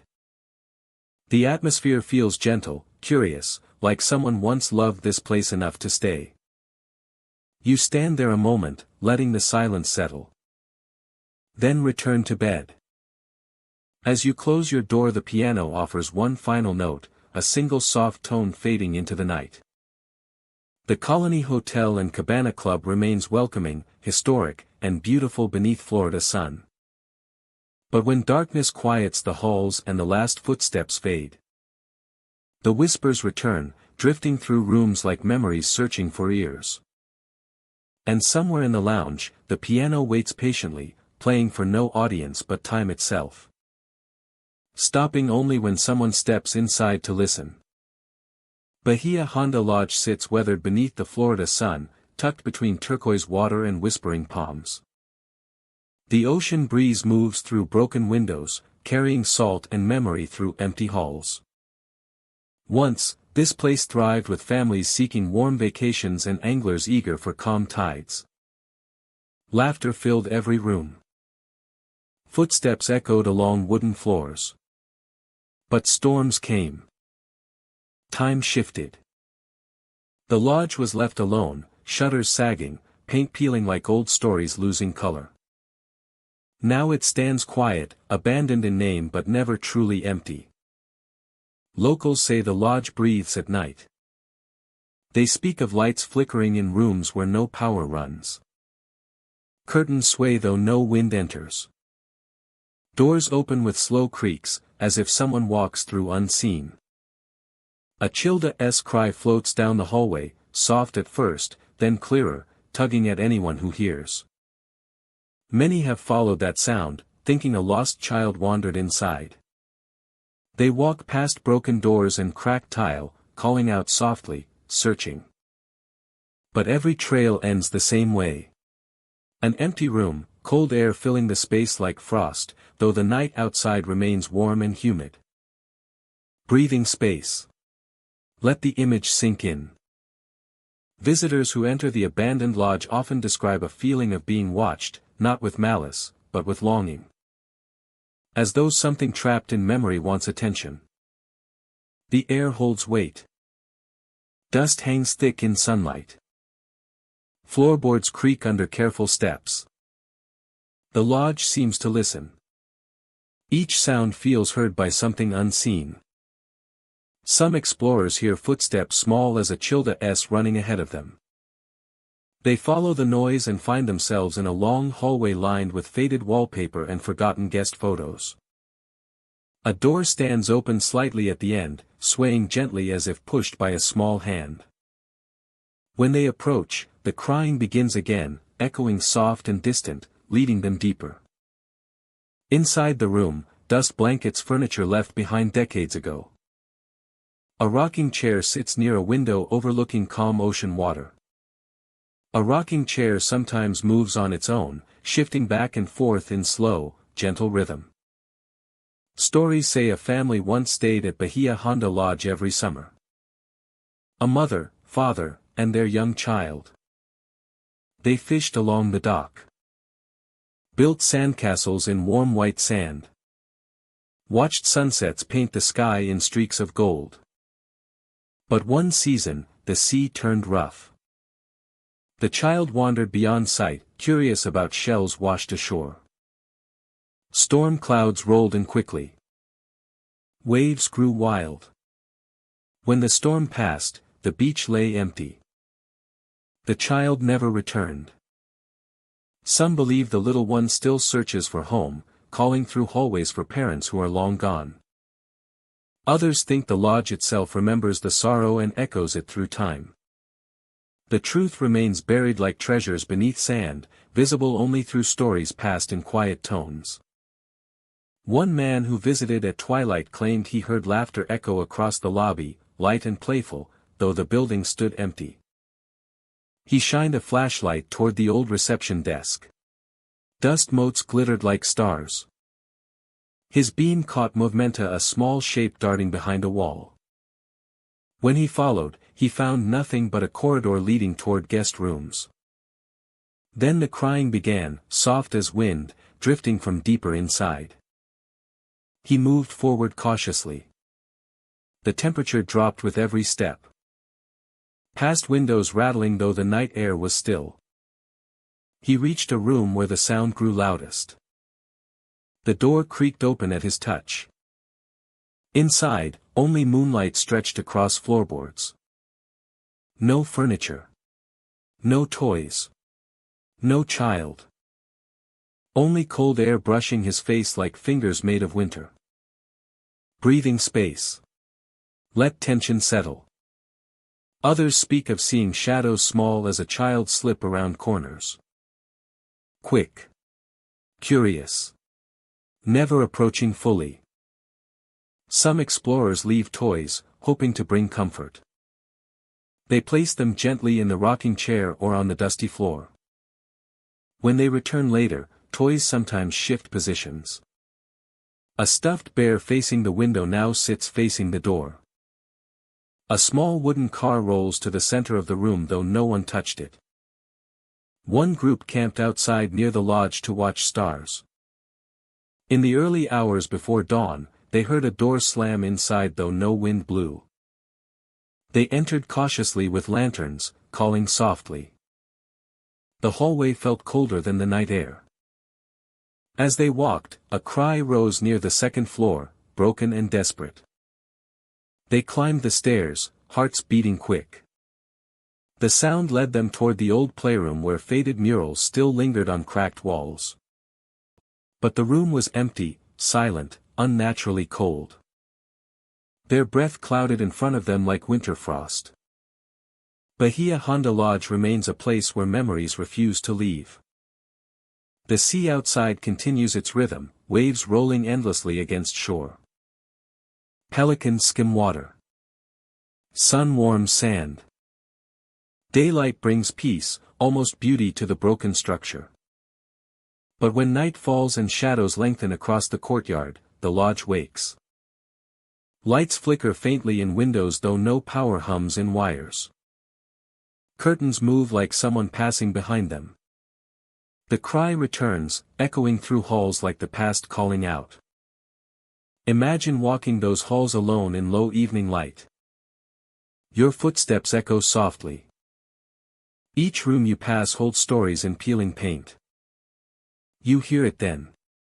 A child crying. Far away but clear. You follow the sound, heart pulling you deeper. Dust swirls around your feet.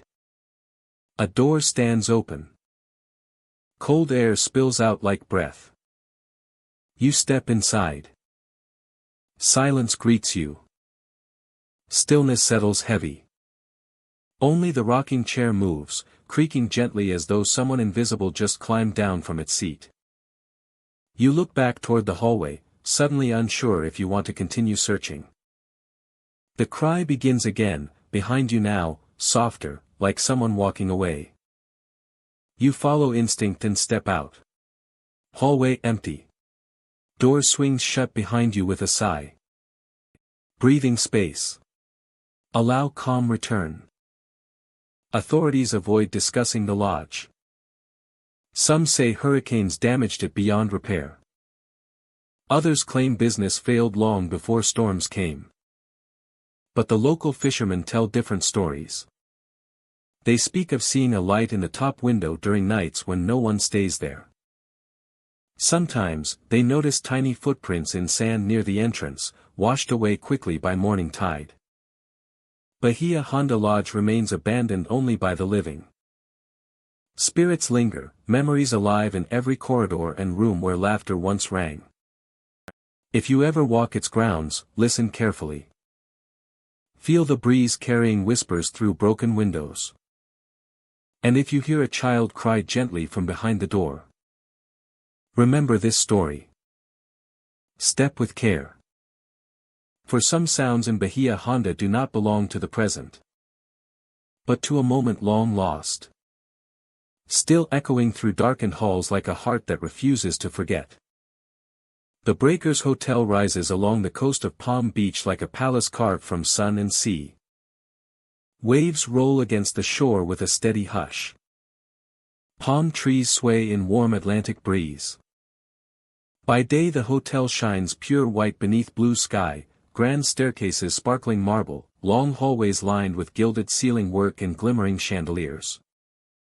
Guests arrive for luxury and ocean air. They step across polished floors, sip drinks beside turquoise water, and sleep in rooms where history settles like fine dust. The hotel breathes elegance. Yet for all its beauty, it keeps a secret of its own. A mystery that appears only when one looks into glass. She does not haunt loudly, nor disturb the living with cold winds or moving shadows. Instead she appears quietly. A reflection where no figure should be. A woman wearing a glowing gown, standing behind guests with a gentle smile. Her dress seems woven from pale light, trailing like silver sea foam across marble floors. Some describe her as graceful, serene, a presence more curious than frightening. But when guests turn around to greet her, she is gone. Not slowly fading or walking away. Simply gone, as though she only ever existed in reflection. Stories of her go back decades. The earliest accounts tell of a guest brushing her hair before a tall mirror framed in gold. She felt calm, listening to waves outside.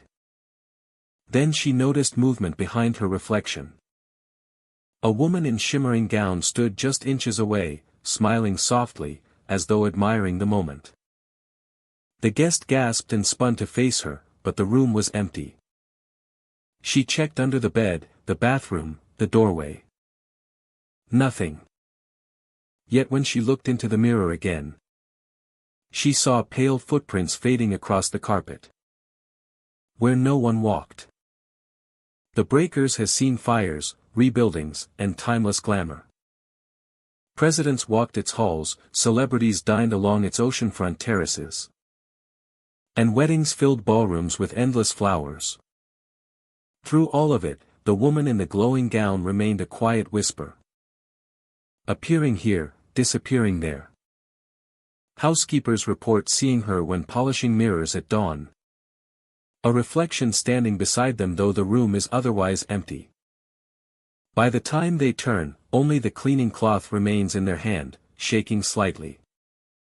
Some think she is a lost guest from long ago, fond of the life she lived among chandeliers and ballroom music. Others wonder if she might be connected to a joyful moment never finished, a dance interrupted, a promise waiting to be fulfilled.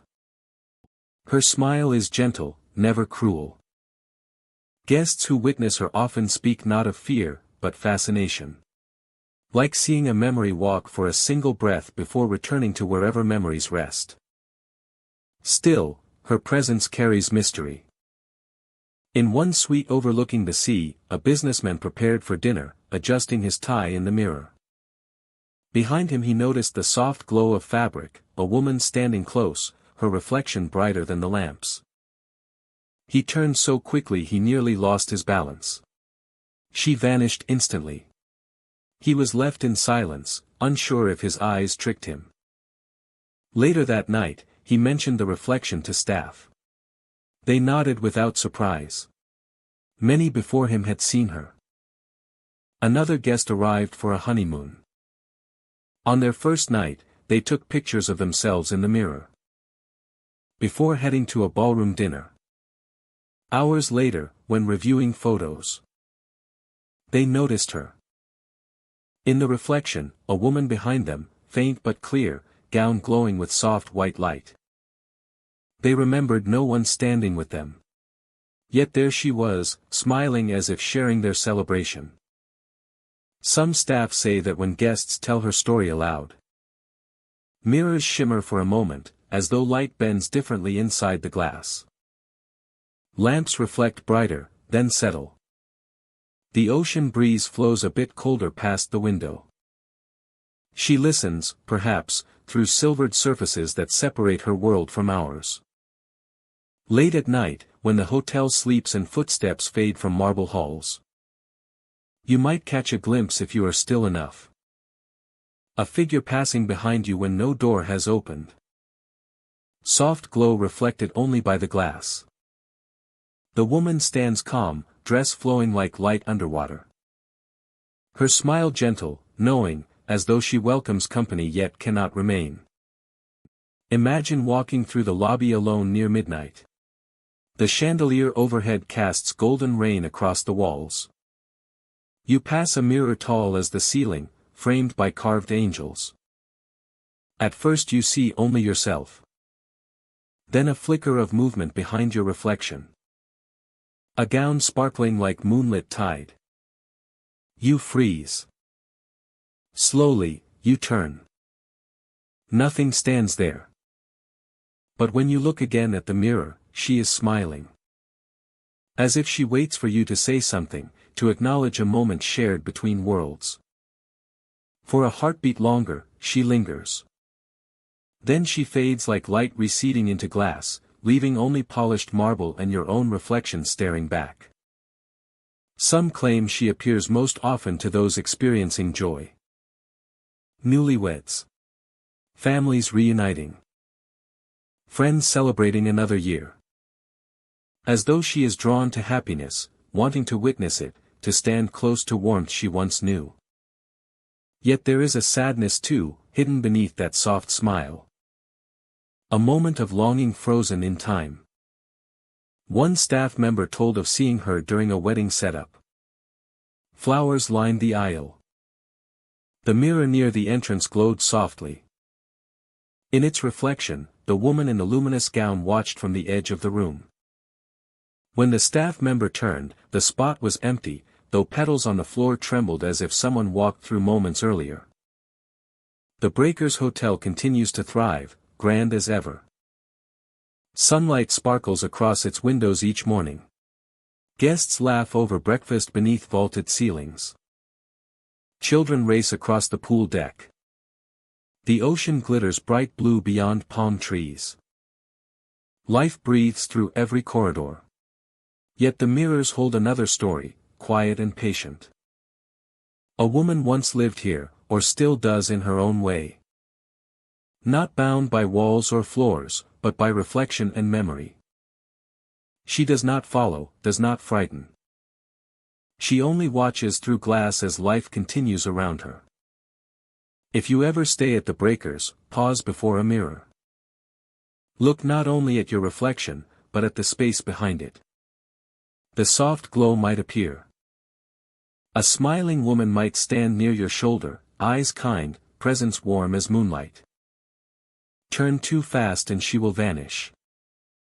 But if you watch gently through the glass, you might glimpse her long enough to wonder who she was, what she waits for, and why she returns only through mirrors.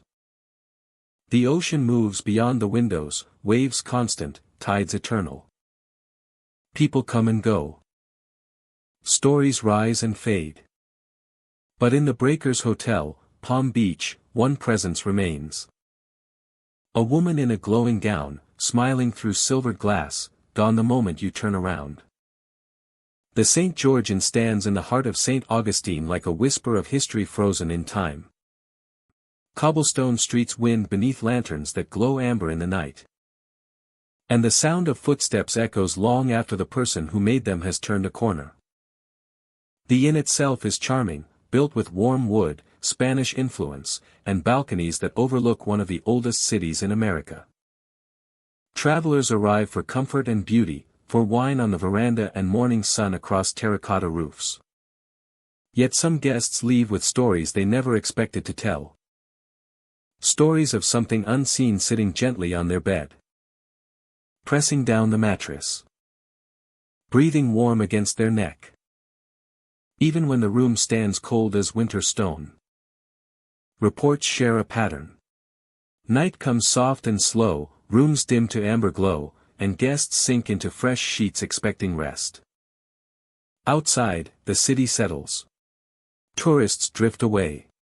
The sound of carriage wheels fades into distance. That is when it begins. A weight depresses the mattress beside them, as though someone has quietly sat at the edge of the bed. Not a forceful push, not violent, but undeniable. A shift in balance. Springs lowering. The kind of movement caused by a person taking a seat. Guests turn expecting to see their partner, or a late-night visitor looking for company. Instead, they find only darkness. No one sits there. Yet the mattress remains indented, held down by something unseen. Some describe the sensation as comforting at first, like a gentle presence keeping watch. Others feel a chill of instinctive fear, unsure whether to breathe or speak. What follows often chills them further. Breath touches the back of their neck, warm like human exhale. While the room around them remains cold enough to raise goosebumps along their skin. The air grows thick, heavy with presence. Even those half asleep wake instantly, pulse pounding. Aware they are not alone. They lie still, unsure whether to turn or remain frozen in place. If they move, the warmth slips away, replaced by the cold stillness of the room. One visitor recounted waking just past midnight to the weight of someone sitting beside him. He reached out in confusion, thinking his wife had returned from the bathroom. His hand touched only empty bed, yet the mattress continued to dip under an invisible figure. Warm breath brushed his neck. He felt watched, not with malice, but with curiosity. When he spoke softly into the dark, the weight lifted. The bed rose as though someone had stood. The warmth faded. The room returned to its icy stillness. He slept no more that night. Another guest experienced something similar but lingered longer in the moment. She had spent the day touring the city, feeling charmed by its old-world atmosphere. That night she lay reading, drifting toward sleep, when the mattress sank near her feet. She believed it was her husband until she turned and saw him asleep across the room in a chair. A second dip appeared closer, moving up the mattress as if someone crawled toward her quietly.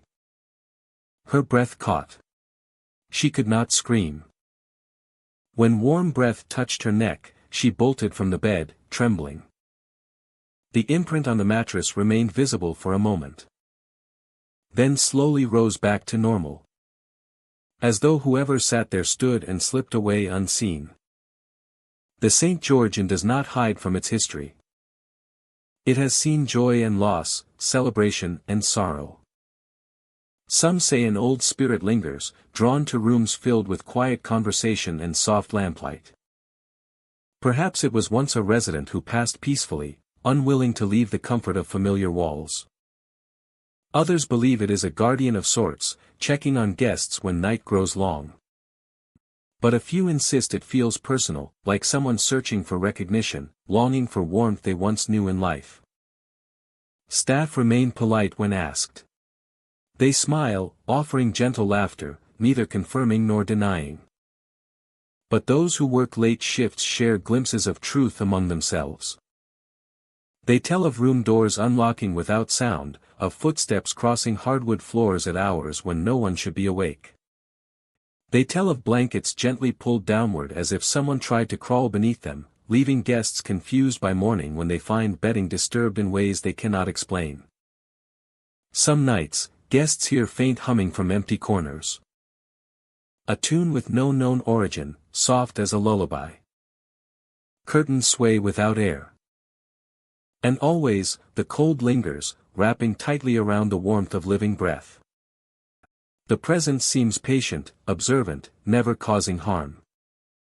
Yet the sensation of warm breath on a cold night leaves memory that clings like dew on glass. The inn remains as inviting as ever.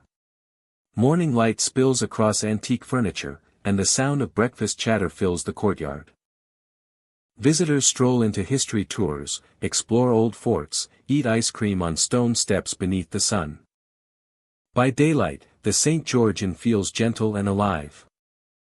Only when the world quiets does the other side of the building reveal itself. The side built from memory, longing, and whatever walks softly through old halls after midnight. Some guests check out without incident. Others leave with questions. Glancing back at windows where curtains shift as though someone watches from behind. A few depart quietly, never speaking of what happened. Yet unable to forget the press of weight beside them in the dark.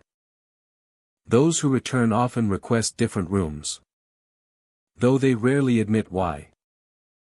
If you ever stay at the St. George Inn, enjoy its beauty under the Florida sun. Walk the stone streets where history echoes in every brick. Let warmth of day lull you into peace. But as night falls and whispers of the past slip through the halls, listen closely. If the mattress beside you dips as though welcoming someone unseen, remain calm. If warm breath brushes your neck while the room holds a freezing chill, remember others felt it too. You are not alone.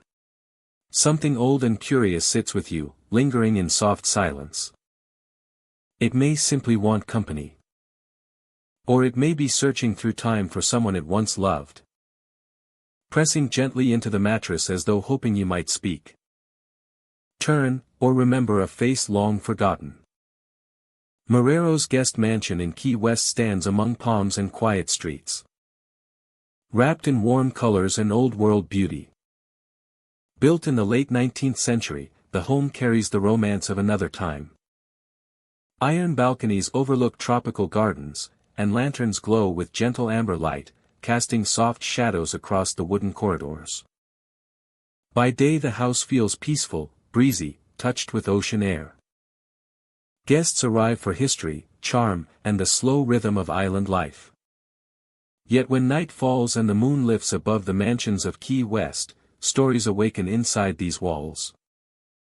Stories of a spirit bride who never left the veil of a spirit bride. They say she wanders the guest rooms still, watching carefully over women who sleep within her home. A presence neither cruel nor violent, but jealous in her own quiet way. Jewelry disappears from bedside tables, necklaces vanish from drawers, rings slip away from resting hands. Panic rises when the morning light arrives and precious items remain missing. But just as worry grows, guests find their belongings returned. Not lost, not damaged, but placed neatly on the windowsill, arranged carefully facing the moon as if presented like an offering. A gesture that feels intimate, personal, and mysterious. The legend begins with love. The mansion was built by a man who adored his bride. A woman whose presence filled rooms with laughter and melody. Some say she died young, taken too soon, leaving behind a heart full of longing and promises unfinished. The walls of the home hold memories like perfume lingering in silk. And some believe she remains, loyal to a love that time could not bury. But wary of other women resting where she once belonged. Guests often feel a gentle shift in the air when night deepens. Curtains stir though no breeze moves through. Beds cool at the edge as though someone sits beside them for a moment. Not threatening, only watching. Many women wake to the sense of being observed, not with malice, but curiosity. They reach for earrings or bracelets set aside before sleep only to find space empty. A sigh of confusion, a search under pillows, inside luggage, beneath rugs. Nothing. Only silence. But morning reveals beauty. Sunlight enters through plantation shutters, warm and golden. Rings in perfect alignment, bracelets formed into circles of light, gemstones reflecting dawn like dew on petals. Always facing outward toward the sky, as though the spirit bride sat through the night admiring them beneath moon glow. Women find their possessions untouched yet repositioned, as if someone admired their shine or claimed them only long enough to feel remembered. One guest recalled her stay on a soft summer evening. She and her partner explored Key West's vibrant streets. Listened to music drifting through open doors, watched the sunset paint the sea orange and violet. By night they returned to the mansion. Tired and content. She removed her necklace and earrings, placing them gently on the nightstand. The room felt calm. The fan humming softly from above, moonlight casting pale patterns across the floor. Sleep came quickly. She woke later, not startled but subtly aware something had changed. The air felt still, too still. She looked toward the nightstand. Her jewelry was gone. Thinking she misplaced it, she searched quietly without waking her partner. Hours passed in soft unease. Morning arrived with gentle light. She stepped toward the window, and there it was. The necklace coiled like a silver river, the earrings resting beside it like twin stars. All perfectly arranged facing the first light of day. She placed her hand on the sill and felt warmth from the morning sun, yet a faint coolness beneath it, like a touch from somewhere beyond. She reported no fear. Only wonder. Another woman shared a similar tale. She had worn a ring passed down through her family, a cherished piece she never removed. That night she placed it on her finger before bed. She dreamed of a woman in white lace walking past her door, trailing soft footsteps.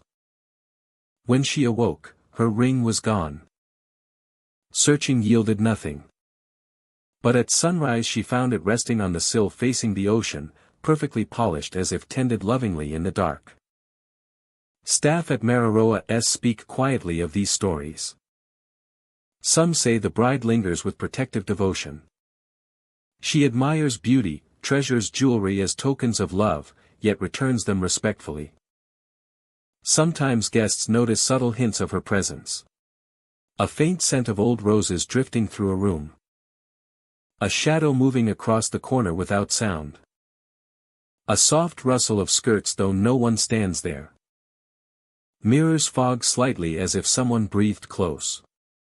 Sheets smooth themselves faintly at dawn. Always gentle. Always watching. There are stories of guests who whispered gratitude aloud before sleep, asking the unseen bride kindly to let their jewelry remain. Those guests reported waking with everything untouched. As though respect earned peace for the night. Others, unaware of the legend, found the missing pieces arranged like moonlit offerings without knowing who thanked them come morning. Imagine staying in the mansion yourself. You settle into the room, admire the antique furniture. The creak of wood rich with age, the artwork painted in soft tones. Outside, palm leaves sway under starlight. Moonlight spills through the curtains like silver water. You place your bracelet on the nightstand. Slip beneath the covers. And listen to distant nightlife fading into quiet. The house grows still. You feel a presence beyond sight. Not heavy, only watching. A faint scent of jasmine drifts through the air. You drift to sleep. Sometime in the night, footsteps cross the floor with weightless grace. A soft brush near your hand. The faint feeling of someone standing by the window. You breathe steadily, unaware of what moves around you. Morning light warms your face. You sit up slowly. The nightstand sits empty. But the windowsill tells another story. Your bracelet rests there in perfect placement, glimmering in the sun. As if the bride herself handed it back with silent approval. Morero's guest mansion remains a place of romance and history, filled with warm hospitality and moonlit nights. A beautiful home where love once lived so deeply it left a mark beyond time. The jealous spirit bride does not harm, only reminds visitors that this was her place once. She guards the rooms softly, claiming tokens of beauty for just a night, returning them with care to greet the dawn. And those who stay feel a story unfold around them, wrapped in moonlight, memory, and the quiet devotion of a bride who never truly left. La Concha Hotel stands tall in Key West, an island landmark crowned with history and stories that refuse to fade. Sunlight glints off white walls. Palms sway below. Guests gather for sunset views from the rooftop, where the sea stretches endlessly and the horizon paints itself in gold and orange. Yet even in this beauty, a shadow lingers. A memory that clings to the highest floor like mist at dawn. Years ago, a tragedy occurred on the rooftop. A guest, overwhelmed by life, stepped beyond the railing and fell. Officials recorded what happened, but the imprint of that moment never left. Locals say the energy remains. Not violent, but heavy. A sadness woven into the wind that moves gently through rooftop railings. As time passed, guests began reporting strange sensations. Standing near the edge, they felt a soft push at their back. Not forceful. Not harmful. A gentle pressure, as if an unseen hand encouraged one step closer to the drop. Startling enough that many stepped away instinctively. They turned quickly, expecting to see a friend playing a joke or a stranger brushing by. But no one stood there. Breathing space. Let the scene form clearly. Those who stay on the rooftop after sunset describe shadows that do not match their owners. One appears darker, sharper, standing near the railing with shoulders relaxed and posture calm. He faces the open air where sky meets sea. Sometimes he stands motionless for long minutes. Other times he sways as though feeling breeze pass through him. Guests rarely see a face. Only a shape, edged with moonlight. Some claim that when a person watches him too long, the shadow turns slowly. A suggestion of a smile appears, faint but unmistakable. Then, within seconds, he dissolves like smoke carried by ocean wind. Late-night workers tell of elevator doors opening on the top floor with no one inside. A chill follows, moving past them like someone unseen stepping through. Security cameras capture only flickers. A flash of movement near railing. A shape that appears for a moment, then fades. When staff investigates, the rooftop stands empty and silent, except for rustle of palm leaves far below. Breathing space. Calm, steady pacing. Guests staying in rooms beneath the rooftop sometimes wake feeling watched. Curtains move though windows remain closed. A cold spot forms near the balcony door even on warm nights. Some report hearing footsteps overhead long after the rooftop closes for the evening. Slow. Rhythmic. As though someone paces the same path again and again. One couple visiting for their anniversary described going to the top floor to see the sunset. The moment felt peaceful. The ocean glowed. Boats drifted lazily across water. Then the wife felt a gentle pressure on her back, like someone placing a hand there. She turned, ready to speak, but no one stood close. She stepped away, unsettled. Her husband felt it next, a soft push forward toward the edge. They left quickly, hearts heavy with something they could not explain. Another traveler claims he approached the railing out of curiosity. As he leaned forward slightly to admire the view, he felt an invisible grip wrap faintly around his arm, almost guiding. He stepped back immediately. When he walked away, he saw a shadow standing where he had just been. Still. Patient. Watching the sea below. Breathing space. Let tension grow without force. La Concha Hotel is famous for more than its history. Ernest Hemingway once stayed here. Writers, explorers, vacationers all passed through its lobby of polished tile and warm light. The rooftop bar still fills with music and conversation.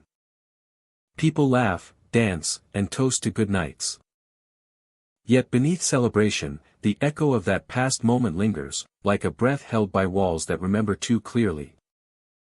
Some believe the shadow is the spirit of the guest who fell, repeating his final steps endlessly, unaware that time moved forward without him. Others think he remains not in sorrow, but in curiosity, drawn to edges that once defined the final page of his story.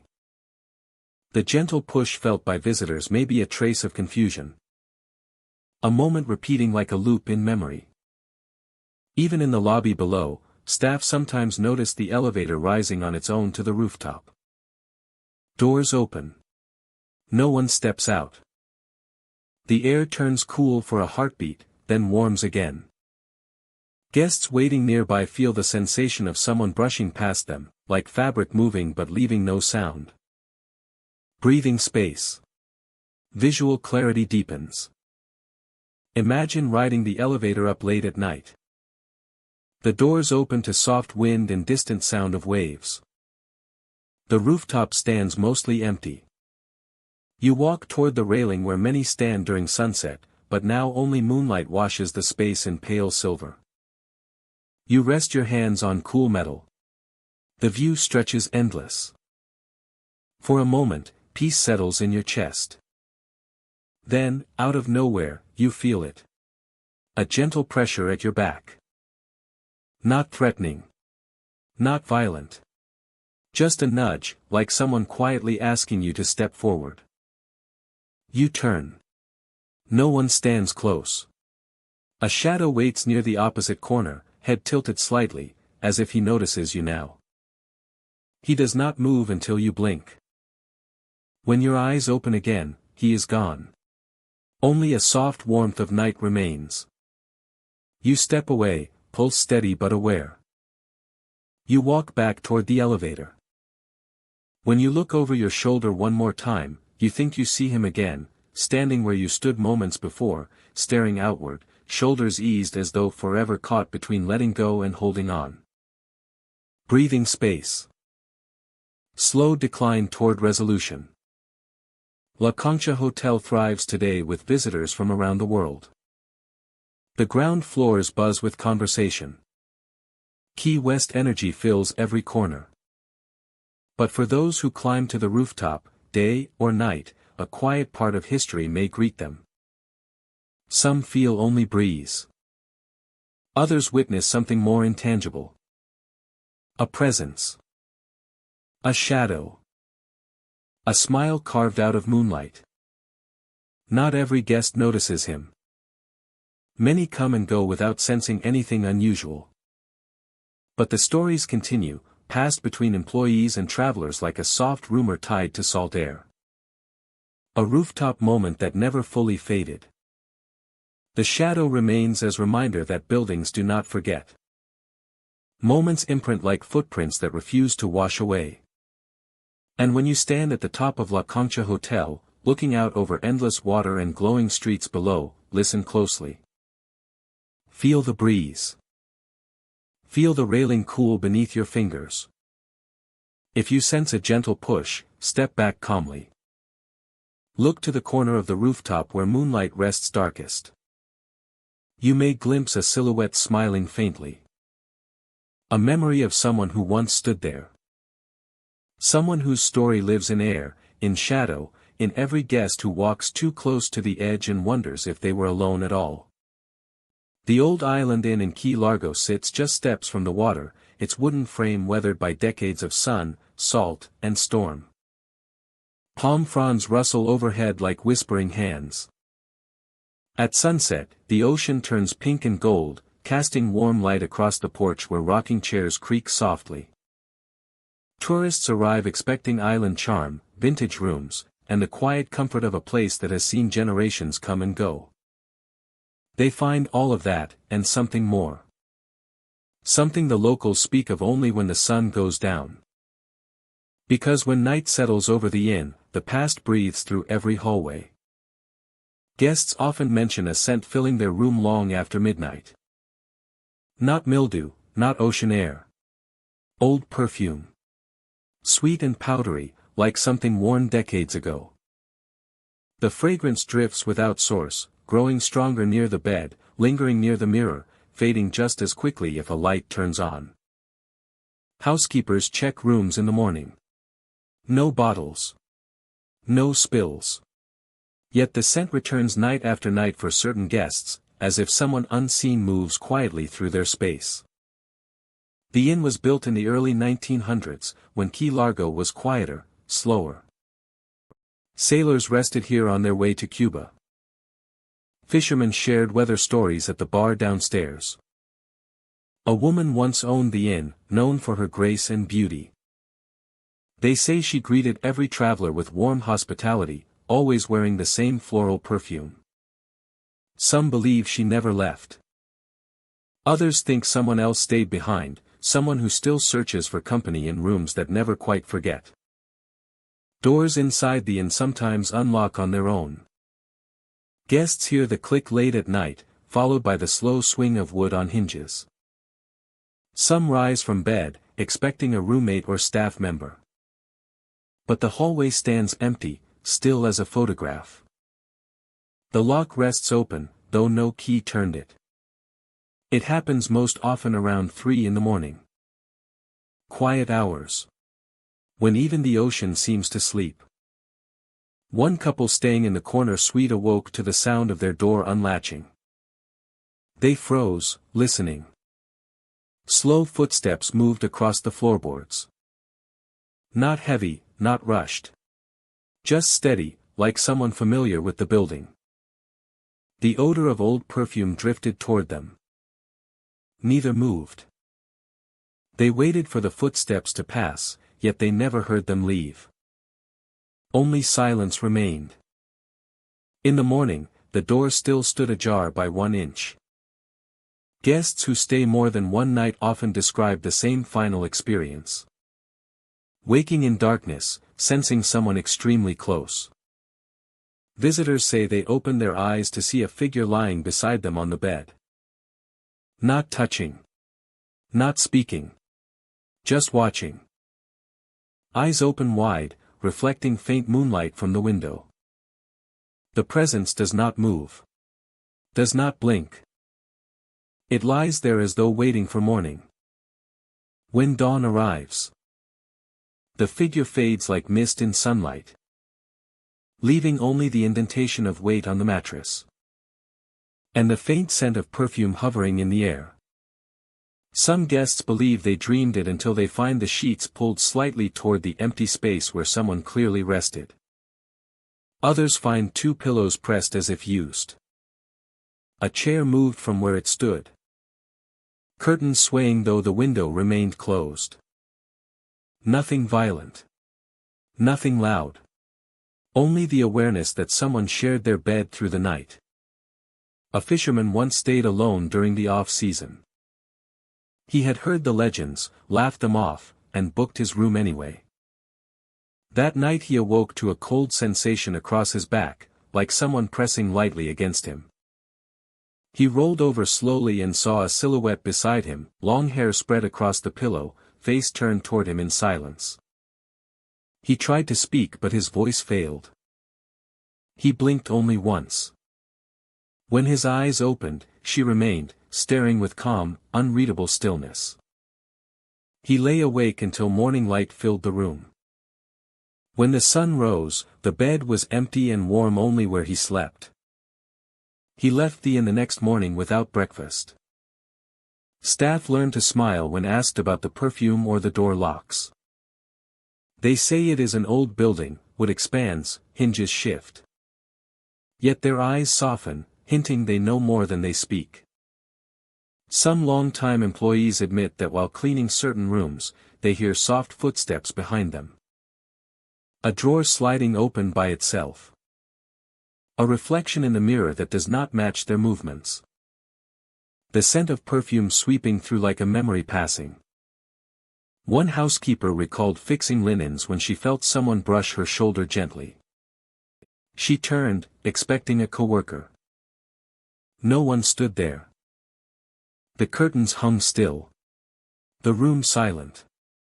Yet the perfume lingered close, as if someone had just leaned near her ear. Around sunset, when guests gather on the porch to watch waves darken into night. The inn seems peaceful. Warm lights glow through antique windows. The bar hums with soft conversation. But as hours grow late, the atmosphere shifts. Air cools. Shadows stretch. Doors click in distant halls. A drifting scent reminds guests that they are not alone. Imagine staying there yourself. You lie beneath a quilt worn soft from years of use. Outside, the ocean murmurs against the shore.